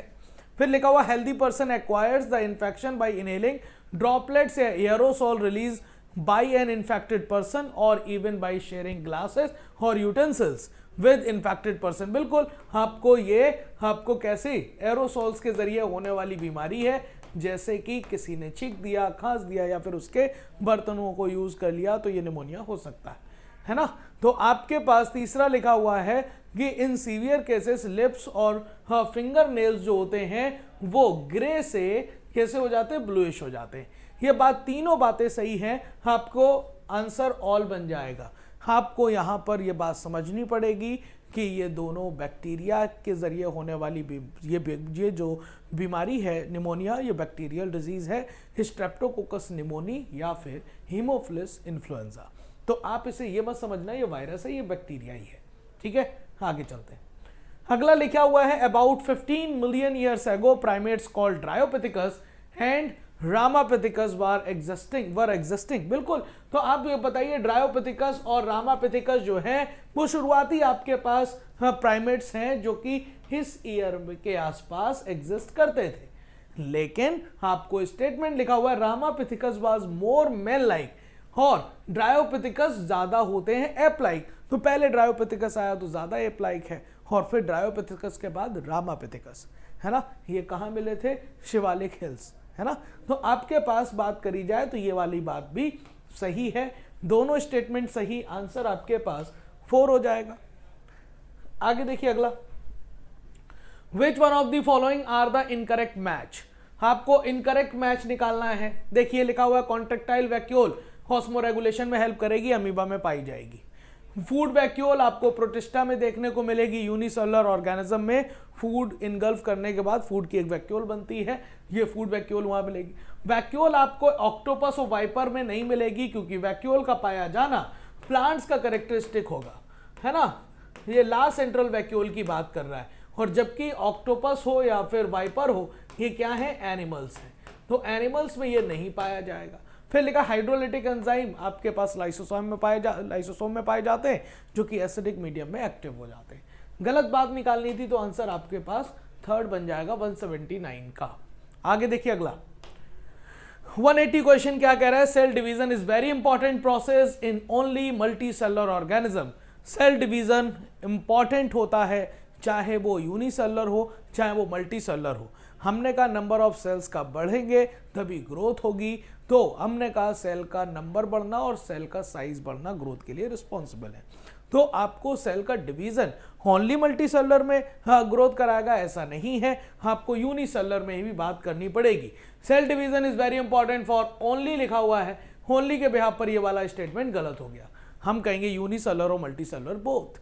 आप देखिए तभी कहा गया था यूनिसेलुलर ऑर्गेनिज्म में यही सेल डिवीजन रिप्रोडक्शन भी कहलाता था, क्योंकि हर डिवाइड करने वाली सेल एक डॉटर सेल होती थी, एक डॉटर ऑर्गेनिज्म होता था। तभी यूनिसेलुलर ऑर्गेनिज्म में सेल डिवीजन को हम रिप्रोडक्शन से भी काउंट करते थे और कहते थे कि वहां पर ग्रोथ और रिप्रोडक्शन एक सिनोनिमस फीचर है, इंक्लूसिव इवेंट है। समझ पाए कि नहीं, एक साथ होने वाला इवेंट है। आप देखिए लिखा हुआ है statement two the cell cycle divided into 2 basic phases. बिल्कुल बात सही है, एक आपके पास जिसे हम कहेंगे इंटरफेज, और दूसरा क्या हो जाएगा, एम फेज। बात आपकी बिल्कुल सही है। तो आपके पास एक स्टेटमेंट गलत है, दूसरा सही है, ऐसे में आपके पास आंसर क्या बन जाएगा, 3rd बन जाएगा। 180 का 3rd बन गया है कि नहीं बन गया ये मुझे बता दें। बिल्कुल 180 का आंसर 3rd बनेगा। आगे देखते हैं अगला क्वेश्चन, ये वाला एक्सपेरिमेंट देखिए, सेलेक्ट द करेक्ट स्टेटमेंट। आपको पता हो कि ये कौन सा एक्सपेरिमेंट है, तो आपको पता है कि ये mint and mouse experiment, bell jar experiment कहते हैं इसे। क्या कहते हैं, बेल जार एक्सपेरिमेंट। और ये बेल जार एक्सपेरिमेंट किसने किया था, ये बेल जार एक्सपेरिमेंट किसने किया था, तो ये किया था जोसेफ प्रिस्टले ने, जोसेफ प्रिस्टले ने किया था। और आपको पता है इन्होंने ये बताया था कि जो रेस्पिरेशन के ज़रिए और बर्निंग कैंडल्स के ज़रिए जिस CO2 ने एटमॉस्फेयर को बेकार कर दिया था, डिस्ट्रॉय कर दिया था, इम्प्योर कर दिया था, उसे प्लांट्स जो होते हैं फोटोसिंथेसिस करके प्योर करते हैं। कहने का मतलब जो डैमेज एटमॉस्फेयर को कर दिया गया था इन सब की वजह से उसे प्लांट फोटोसिंथेसिस करके रिपेयर कर लेते हैं, प्यूरिफाई कर देते हैं। और इन्हीं का सेटअप यूज़ किया था। सोचो किसने किया था, और इस सेटअप किसने यूज़ किया था आपको बताना है। और उन्होंने कहा था कि ये जो बात है कि प्लांट प्यूरिफाई करते हैं एटमॉस्फेयर को ओनली डे टाइम, आपको ये आंसर बताना है ना। और एयर बबल में देखा था कि जो हाइड्रोफाइट्स होते हैं उनमें एयर बबल दिन के टाइम बनते हैं, रात के टाइम बनते नहीं हैं। आपको ये वाली बात बतानी है। इसी का सेटअप आपने यूज़ किया था। तो जोसेफ प्रिस्टले ने ये वाला एक्सपेरिमेंट किया था। तो ये प्रिस्टले का एक्सपेरिमेंट है। कब किया था? 1770 में। और आपको पता है 1774 में ये ऑक्सीजन की डिस्कवरी कर ली गई थी। ऑक्सीजन की डिस्कवरी कर ली गई थी। ठीक है, ये कॉर्नेलियस वॉन नील का एक्सपेरिमेंट नहीं है, TW एंगलमैन का नहीं है, ओपेरन का नहीं है। आपको पता है TW एंगलमैन ने जो जिस लाइट में फोटोसिंथेसिस होती है, मतलब जो स्पेक्ट्रल लाइन है उसके प्रिज्म का यूज करके उसके कंपोनेंट में तोड़ दिया था। और फर्स्ट एक्शन स्पेक्ट्रम की बात की थी इन्हीं TW एंगलमैन ने। आगे देखिए, identify the wrong statement with regard restriction enzyme. गौर से देखिएगा, identify wrong statement with regard की बात कर रहे हैं, किसके रिगार्डिंग मुझे गलत बात छांटनी है। तो आपके पास रेस्ट्रिक्शन एंजाइम, ये इस क्वेश्चन का खास बात है। लिखा हुआ each restriction enzyme function by inspecting the length of a DNA sequence. बिल्कुल बात सही है। जब भी कोई रेस्ट्रिक्शन एंजाइम अपना काम करता है तो पहले पूरे DNA को इंस्पेक्ट करता है। फिर लिखा था cut the strand of DNA at palindromic sequence. बिल्कुल वो स्पेसिफिक जगह पर कट करता है जिसे हम पैलिंड्रोम्स कहते हैं। तीसरा, they are useful in genetic engineering. बिल्कुल यूजफुल है जेनेटिक इंजीनियरिंग में। और फिर कह रहा है sticky end can be joined by using DNA ligase. बात ये सही है, लेकिन ये रेस्ट्रिक्शन एंजाइम के रिगार्डिंग नहीं है। आपको बताना है इसके रिगार्डिंग गलत बात। तो इसके रिगार्डिंग तो ये बात नहीं है ना, तो इस बिहाफ पर ये आंसर गलत हुआ। तो आंसर 182 का 4 हो जाएगा। बात को दोबारा समझिए, रिगार्डिंग रेस्ट्रिक्शन एंजाइम के रॉन्ग बात पूछी। वो बात तुम्हें सही लग सकती है लेकिन एंडोन्यूक्लियस के या रेस्ट्रिक्शन एंजाइम के रिगार्डिंग नहीं है। आगे लिखा हुआ है how many matchings are correct. तो मैचिंग करेक्ट में देखो, जो आपके पास एक्सट्रीमली सॉल्टी एरिया में पाए जाते हैं उन्हें हम हेलोफाइल्स कहते हैं, हॉट स्प्रिंग में पाए जाते हैं उन्हें हम थर्मोएसिडोफाइल्स कहते हैं, मार्सी एरिया में पाए जाते हैं उन्हें मिथेनोजेंस कहते हैं। और मिथेनोजेंस रूमिनेंट के जो आपके पास रूमिनेंट्स होते हैं, जुगाली करने वाले जानवर, उनके भी गट में पाए जाते हैं, जैसे कि कैटल्स वगैरह, जैसे कि गाय भैंस वगैरह। तो आपके पास चारों बातें सही हैं। चारों बातें सही हैं तो आंसर सेकंड बन जाएगा, कोई प्रॉब्लम नहीं। आगे 184, आप ये फोटो देखिए, लिखा हुआ the correct statement given diagram. तो आपके पास ये DNA दिख रहा है, DNA से RNA बनता हुआ दिख रहा है, और RNA में एक्सॉन और इंट्रॉन दोनों दिख रहे हैं। ठीक है, और फिर इंट्रॉन को रिमूव करने के लिए आपको स्प्लाइसिंग भी दिख रही है। हालांकि यहां पर कैपिंग भी दिख रही है और टेलिंग भी दिख रही है। फिर ये बात आपको क्या पूछ रहा है, करेक्ट स्टेटमेंट निकालना है इस डायग्राम के अनुसार। लिखा हुआ diagram represent the process of transcription of eukaryote. तो ये डायग्राम रिप्रेजेंट कर रहा है ट्रांसक्रिप्शन ऑफ यूकैरियोट। ये बिल्कुल बात सही है, क्योंकि हेट्रोजेनस आरएनए, ये हेट्रोजेनस आरएनए ओनली फॉर्मेशन होती है किसमें? ये फॉर्मेशन होती है ओनली यूकैरियोट्स में। किसमें बेटा? यूकैरियोट्स में ये फॉर्मेशन होती है, यूकैरियोट्स में। तो आपके पास ये फोटो यूकैरियोट्स का ट्रांसक्रिप्शन बता रहा है, जबकि ट्रांसक्रिप्शन इन बैक्टीरिया का नहीं बता रहा, वहां पर हेट्रोजेनस आरएनए नहीं बनता। ये रेप्लिकेशन नहीं है, ये ट्रांसलेशन नहीं है। आंसर फर्स्ट बन गया बहुत आसानी से। आपको पता है पोस्ट ट्रांसक्रिप्शनल मॉडिफिकेशन, जिसे प्रोसेसिंग कहते हैं, ये काम भी आपको सिर्फ और सिर्फ यूकैरियोट्स में देखने को मिलेगा, क्योंकि बनने वाला आरएनए उसमें एक इनएक्टिव पार्ट्स भी लगे होते हैं जिसे हम इंट्रॉन कहते हैं, उसे रिमूव करना होता है। पोस्ट ट्रांसक्रिप्शनल मॉडिफिकेशन में पहले कैपिंग होती है, फिर टेलिंग होती है, फिर स्प्लाइसिंग होती है। कैपिंग का मतलब जो आपके पास ग्वानोसिन ट्राइफॉस्फेट है उसका 5 डेज एंड पर लग जाना। टेलिंग का मतलब 200 से 300 मॉलिक्यूल एडेनाइलेट के रेजिड्यू 3 डेज एंड पर लग जाना। और फिर आपके पास स्प्लाइसियोसोम का इंट्रॉन को रिमूव कर देना स्प्लाइसिंग कहलाता है। ओके बच्चा, चलिए अगला क्वेश्चन देखते हैं। लिखा हुआ which chemical are produced by multicellular fungi, इसमें से कौन सा ऐसा मतलब जो है ना, इसमें से कौन सा ऐसा प्रोडक्ट है जो मल्टी सेलुलर फंजाई से बनता है। तो आपके पास एसिटिक एसिड याद आ जाए तो ये बैक्टीरिया से मिलने वाला प्रोडक्ट है। और कौन सा बैक्टीरिया, तो एसिटोबैक्टर एसिटाई, एसिटोबैक्टर एसिटाई की बात करते हैं यहां पर, है ना। तो ये आपके पास बैक्टीरिया है। जबकि सिट्रिक एसिड आपको पास मल्टी सेलुलर फंजाई से मिलेगा। किससे मिलेगा, मल्टी सेलुलर फंजाई से मिलेगा। बताइए इसका नाम क्या होगा, इसका नाम होता है एस्परजिलस नाइगर, एस्परजिलस नाइगर नाम होता है इसका। ठीक है, आपको ब्यूटारिक एसिड बैक्टीरियल है। और बताओ कौन सा बैक्टीरिया है, तो ये बैक्टीरिया अगर आपको याद आ जाए तो इसका नाम है क्लोस्ट्रीडियम ब्यूटाइलिकम, है ना बेटा। और लैक्टिक एसिड आपको पता है ये भी बैक्टीरिया है, लैक्टिक एसिड बैक्टीरिया, लैक्टोबैसिलस की बात करते हैं। किसकी बात करते हैं, लैक्टोबैसिलस। तो आपका आंसर क्या आ जाएगा, आंसर आसानी से सिट्रिक एसिड आ गया। ठीक है, 185 का सेकेंड। देखिए, regarding goal of HGP select the correct option for ELSI। आपको पता है ELSI की फुल फॉर्म क्या होती है। आपको ये बात पता होना चाहिए कि human genome project mega project था, कब शुरू हुआ, कब खत्म हुआ। 1990 में शुरू हुआ, 2003 में खत्म हुआ, एक्सटेंड हो गया 2006 तक। लास्ट में क्रोमोसोम 1 की स्टडी की गई। $3 पर बेस पेयर खर्चा आया, टोटल $9 बिलियन का खर्चा आया है। बहुत सारा डेटा था जिसमें कहा जाता है कि 1000 हम बेस पेयर लिखें एक पेज पर, और ऐसी 1000 पेज की बुक लगभग 3300 लगेंगी। इतना सारा डेटा, लेकिन ये सब काम हम कर रहे हैं, उसमें बहुत सारे एजेंसीज इन्वॉल्व थी, बहुत सारी कंट्री। लेकिन जो कंट्री इन्वॉल्व नहीं थी उनके बहुत सारे इश्यूज थे।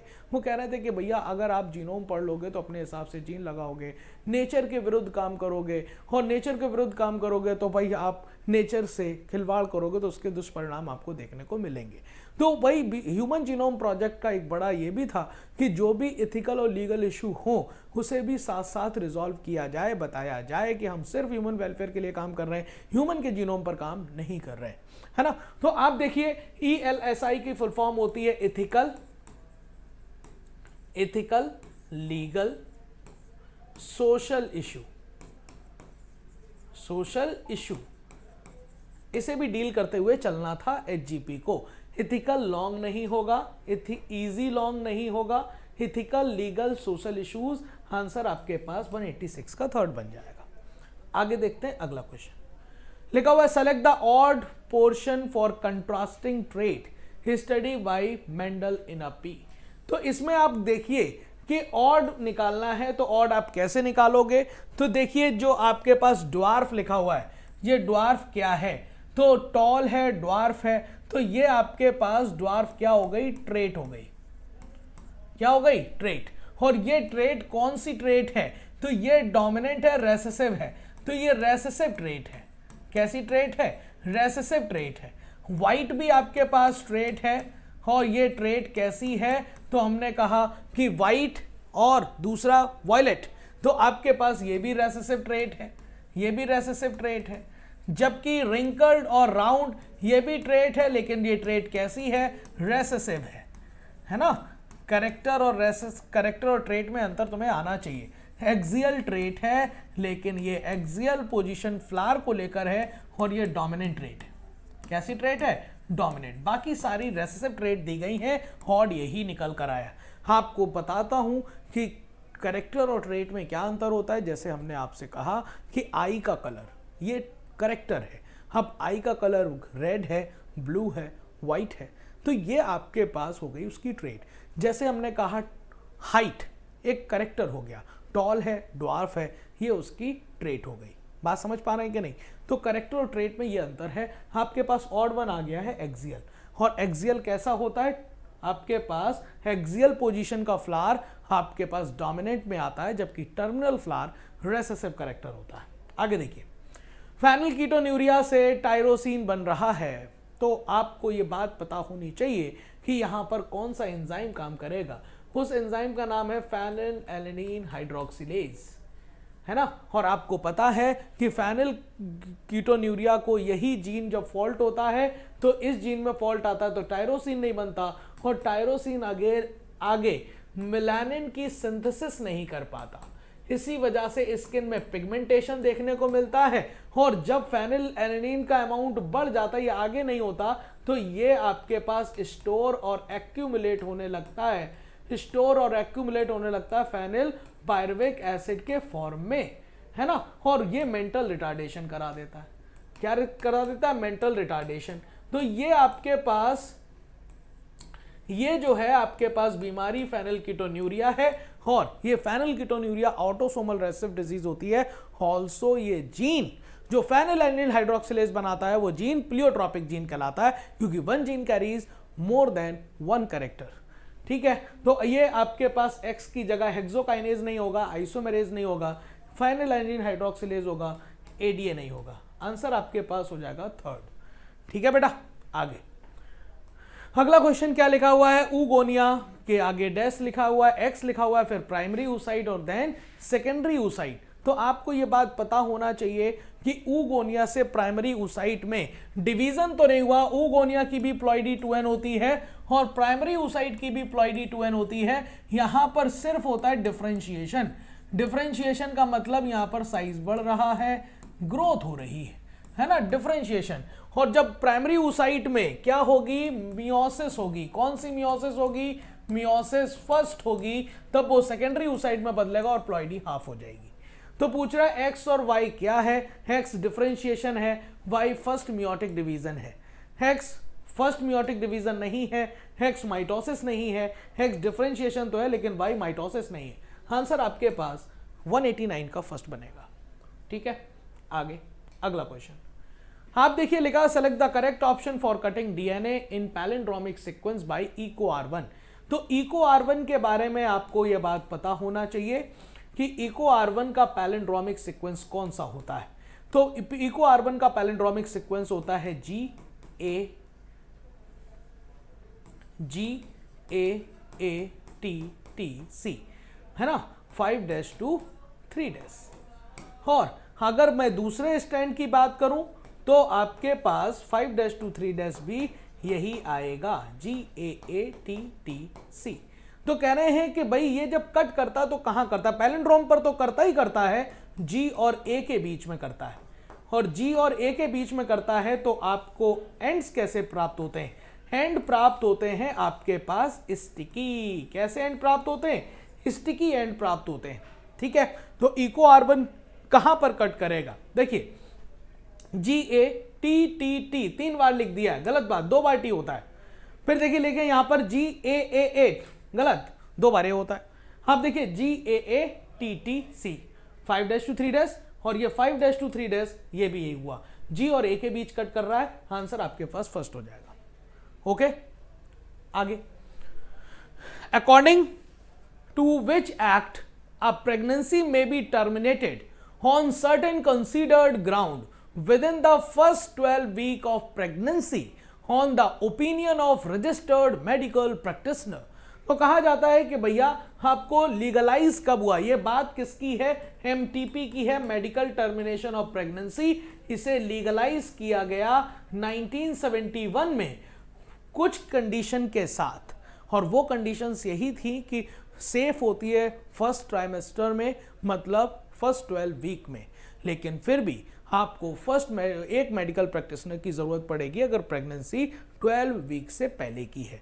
अगर 12 वीक के बाद की है तो इसमें अमेंडमेंट भी किया गया, और अमेंडमेंट किया गया, इसमें चेंजेस किए गए।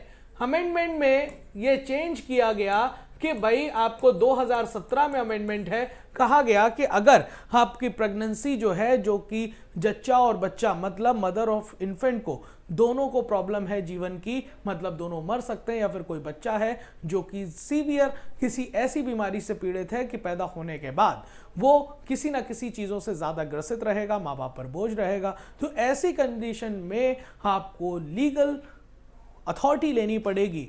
और अगर 12 वीक के बाद की अगर प्रेगनेंसी है तो भी आप टर्मिनेट करा सकते हो, लेकिन कम से कम 2 मेडिकल प्रैक्टिशनर जो रजिस्टर्ड है उनसे आपको परमिशन लेनी पड़ेगी, उनसे आपको ऑथराइज कराना पड़ेगा। ठीक है, तो आपके पास लिखा मेडिकल टर्मिनेशन ऑफ प्रेगनेंसी और लिखा हुआ अमेंडमेंट 2022 गलत, medical termination of pregnancy amendment 2017 सही है।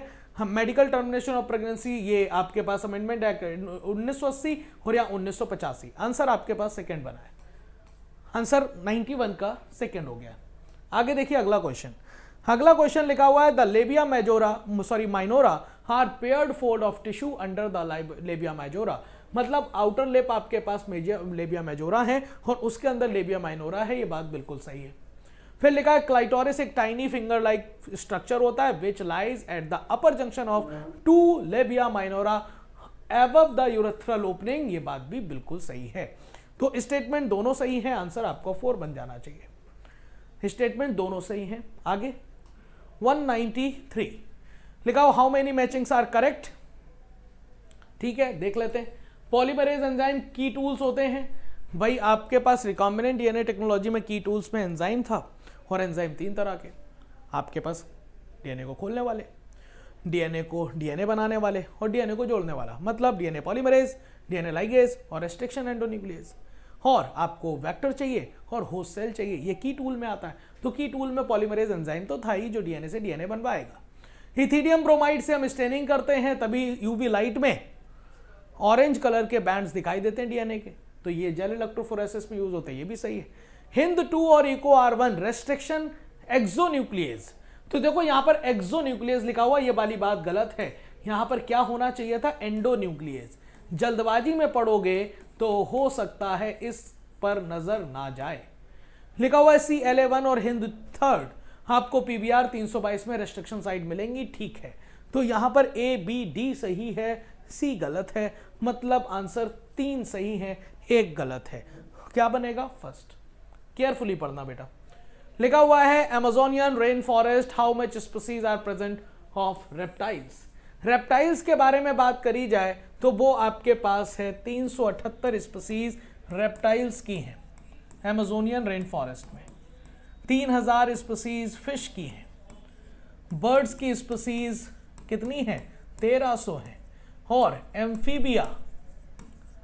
एम्फीबिया कितने हैं 427, और अगर पूछा जाए मैमल्स कितने हैं तो सेम नंबर है, मैमल्स या रेप्टाइल्स आपके पास 427 ही है, आंसर आपके पास 3rd बनेगा।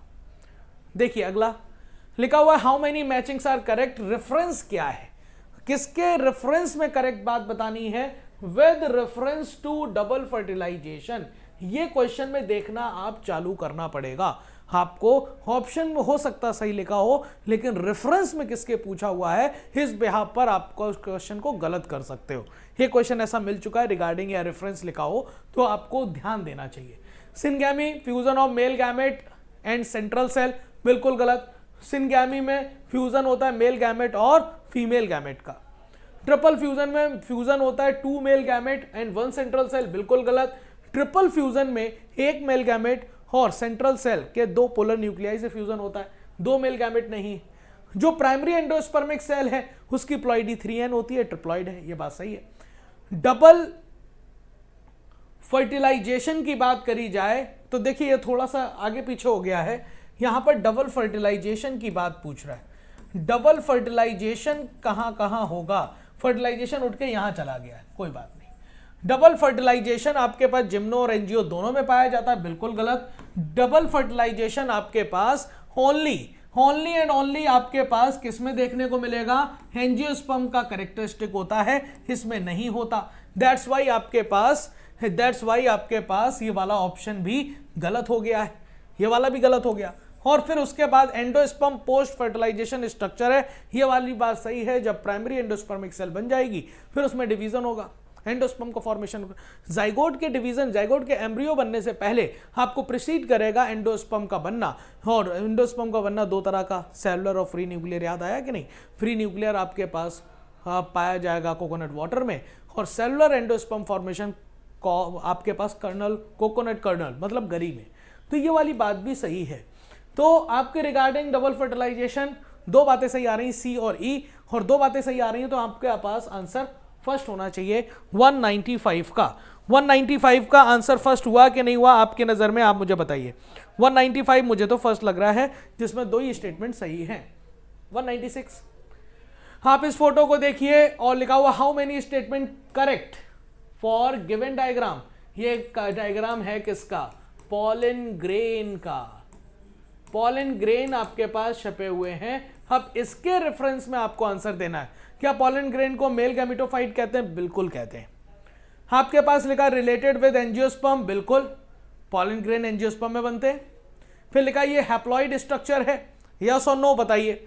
ये हैप्लॉइड स्ट्रक्चर है तो पॉलन ग्रेन आपके पास हैप्लॉइड होते हैं, सही बात है। माइक्रोस्पोर का डेवलपमेंट है, माइक्रोस्पोर बने हैं मियोसिस के बाद, माइक्रोस्पोर की प्लॉइडी हैप्लॉइड है, तो फिर उसके बाद माइटोसिस से पॉलन ग्रेन बनेगा, 2 या 3 सेल स्टेज, उसमें भी माइटोसिस ही है, तो आपके पास हैप्लॉइड स्ट्रक्चर है। It is a type of different type of bacteria, गलत। सिर्फ और सिर्फ आपके पास ABC, मतलब सिर्फ और सिर्फ आपके पास सेकेंड आंसर सही है, ABC। क्या आपको क्या लगता है? हाँ, आपको क्या लगता है जल्दी से बताएं। मेरे हिसाब से तो आपको भी यही लगेगा। आगे देखिए, लिखा हुआ है select the incorrect match. Incorrect match करना है। देखिए, रूबिस्को एक तरह की प्रोटीन है, कोलेजन प्रोटीन है, ये बायोस्फीयर में सबसे ज्यादा पाई जाने वाली प्रोटीन है। रूबिस्को प्लांट में सबसे ज्यादा पाए जाने के बाद बायोस्फीयर कह दिया। कोलेजन आपके पास एनिमल वर्ल्ड में सबसे ज्यादा पाई जाने वाली प्रोटीन है, कोलेजन। फिर लिखा हुआ है काइटिन, काइटिन प्रोटीन है, बिल्कुल नहीं, ये है होमोपॉलीसेकेराइड, ये है होमोपॉलीसेकेराइड। मतलब क्या है? ये कार्बोहाइड्रेट है। काइटिन क्या है? कार्बोहाइड्रेट है, ना कि प्रोटीन है। और ग्लाइकोजन आपके पास एनिमल में फूड स्टोरेज के फॉर्म में दिखाई देगा, ग्लाइकोजन और फैट के फॉर्म में फूड स्टोर करते हैं एनिमल। गलत बात निकालनी है, आंसर क्या थर्ड नहीं हो गया आसानी से? आगे देखिए, बढ़िया क्वेश्चन देखिए, लिखा हुआ है saprophytes are not given any place in ecological pyramid. बिल्कुल बात सही है। जो सैप्रोफाइट हैं, डिकम्पोजर्स हैं, उन्हें कोई जगह नहीं दी गई इकोलॉजिकल पिरामिड में, ये उनका ड्रॉबैक है इकोलॉजिकल पिरामिड का। फिर लिखा हुआ है सैप्रोफाइट्स और ओनली यूनिसेलर ऑर्गेनिज्म, ये वाली बात यहां से गलत हो गई, क्योंकि सैप्रोफाइट में बैक्टीरिया भी आते हैं और फंजाई भी आते हैं, और फंजाई यूनिसेलर मोस्टली मल्टीसेलर होते हैं। तो आपके पास ये वाली बात गलत है। असर्शन सही, रीजन गलत। आपके पास आंसर सेकेंड बनेगा। Assertion is correct but reason are not correct. Answer क्या सेकेंड बना है बेटा? यस, सेकेंड ही बनेगा। 199 क्वेश्चन क्या कह रहा है? Select the incorrect match for tissue culture. Tissue culture से रिलेटेड आपको गलत बात बतानी है। देखिए, apical meristem virus free culture करा सकते हैं, बिल्कुल। आपके पास एपिकल मेरिस्टम का पार्ट एक्सिलर मेरिस्टम होता है, उससे भी वायरस फ्री कल्चर करा सकते हैं। हेक्स प्लांट वो पार्ट होता है जिससे हम नया प्लांट बना सकते हैं, मतलब टोटीपोटेंसी वाली पार्ट जो कि नया प्लांट बनाएगा, टिश्यू कल्चर में यूज कर सकते हैं। और protoplast not involve in tissue culture, ये वाली बात गलत हो गई, क्योंकि प्रोटोप्लास्ट तो इन्वॉल्व होता है कहां पर? जब हमें कराना होता है सोमैटिक हाइब्रिडाइजेशन। सोमैटिक हाइब्रिडाइजेशन याद आया कि नहीं? दो अलग अलग सेल के प्रोटोप्लास्ट को फ्यूज करा दें, जैसे पोटैटो और टोमेटो का पोमेटो बना दिया, तो आपको प्रोटोप्लास्ट इन्वॉल्व होता है या नॉट लिखा हुआ है, दैट्स वाई गलत है। आंसर आपके पास 4 बन जाएगा, 199 का 4, ठीक है। और ये है आज का आखिरी क्वेश्चन 200। लिखा हुआ है select the incorrect match. Incorrect match लिखा हुआ कस्क्यूटा पैरासाइट है, बिल्कुल है, बिल्कुल है बेटा। फिर लिखा presence of suckers, parasitic adaptation है, बिल्कुल। पैरासिटिक अडॉप्टेशन में कौन कौन से अडॉप्टेशन है? पैरासिटिक अडॉप्टेशन में कहा जाता है कि लोकोमोटरी स्ट्रक्चर का ना होना, एलिमेंट्री कैनाल का ना होना, हुक्स और सकर्स का पाया जाना, थिक क्यूटिकल्स का पाया जाना, है ना, और बहुत सारे सेंस ऑर्गन का ना पाया जाना, और ये सब जो नहीं पाया जा रहा उससे एनर्जी बचाकर पोटेंट ऑफ आपके पास वो सारी एनर्जी रिप्रोडक्शन में लगा देना। लिखा हुआ है well developed digestive system parasitic adaptation है, बिल्कुल गलत। डाइजेस्टिव सिस्टम का पाया जाना पैरासिटिक अडॉप्टेशन नहीं है, वो तो डाइजेस्टेड किया हुआ फूड को सीधे डायरेक्ट एब्जॉर्ब करते हैं। लिखा हुआ high reproductive capacity parasitic adaptation है, बिल्कुल है। आपके पास गलत बात निकालनी थी तो आंसर 200 का क्या हो जाएगा, थर्ड। तो ये था बेटा आपके पास FST 63, मतलब आप लोगों ने अभी तक फुल सिलेबस टेस्ट 63 दे चुके हो। सोचिए ये बहुत बड़ा नंबर होता है। आप एक पेपर को एज एक नीट का पेपर मानिए और आपको full syllabus physics chemistry bio के आपने 63 टेस्ट दे दिया अभी तक, और एक आध और भी होने वाला है, वो भी होगा। आप देखिए पूरे के पूरे, मैं इस बात की गारंटी देता हूं, इतने FST कोई नहीं कराता पूरे, जहां तक मैंने आपको अपने हिसाब से देखा हुआ है। तो आपने खूब सारी प्रैक्टिस की है, खूब सारा पढ़ा हुआ है, आपने अच्छा पढ़ा हुआ है, बिल्कुल अपने ऊपर भरोसा करिए, पेपर बिल्कुल इसी तरह से इसी पैटर्न पर आएगा।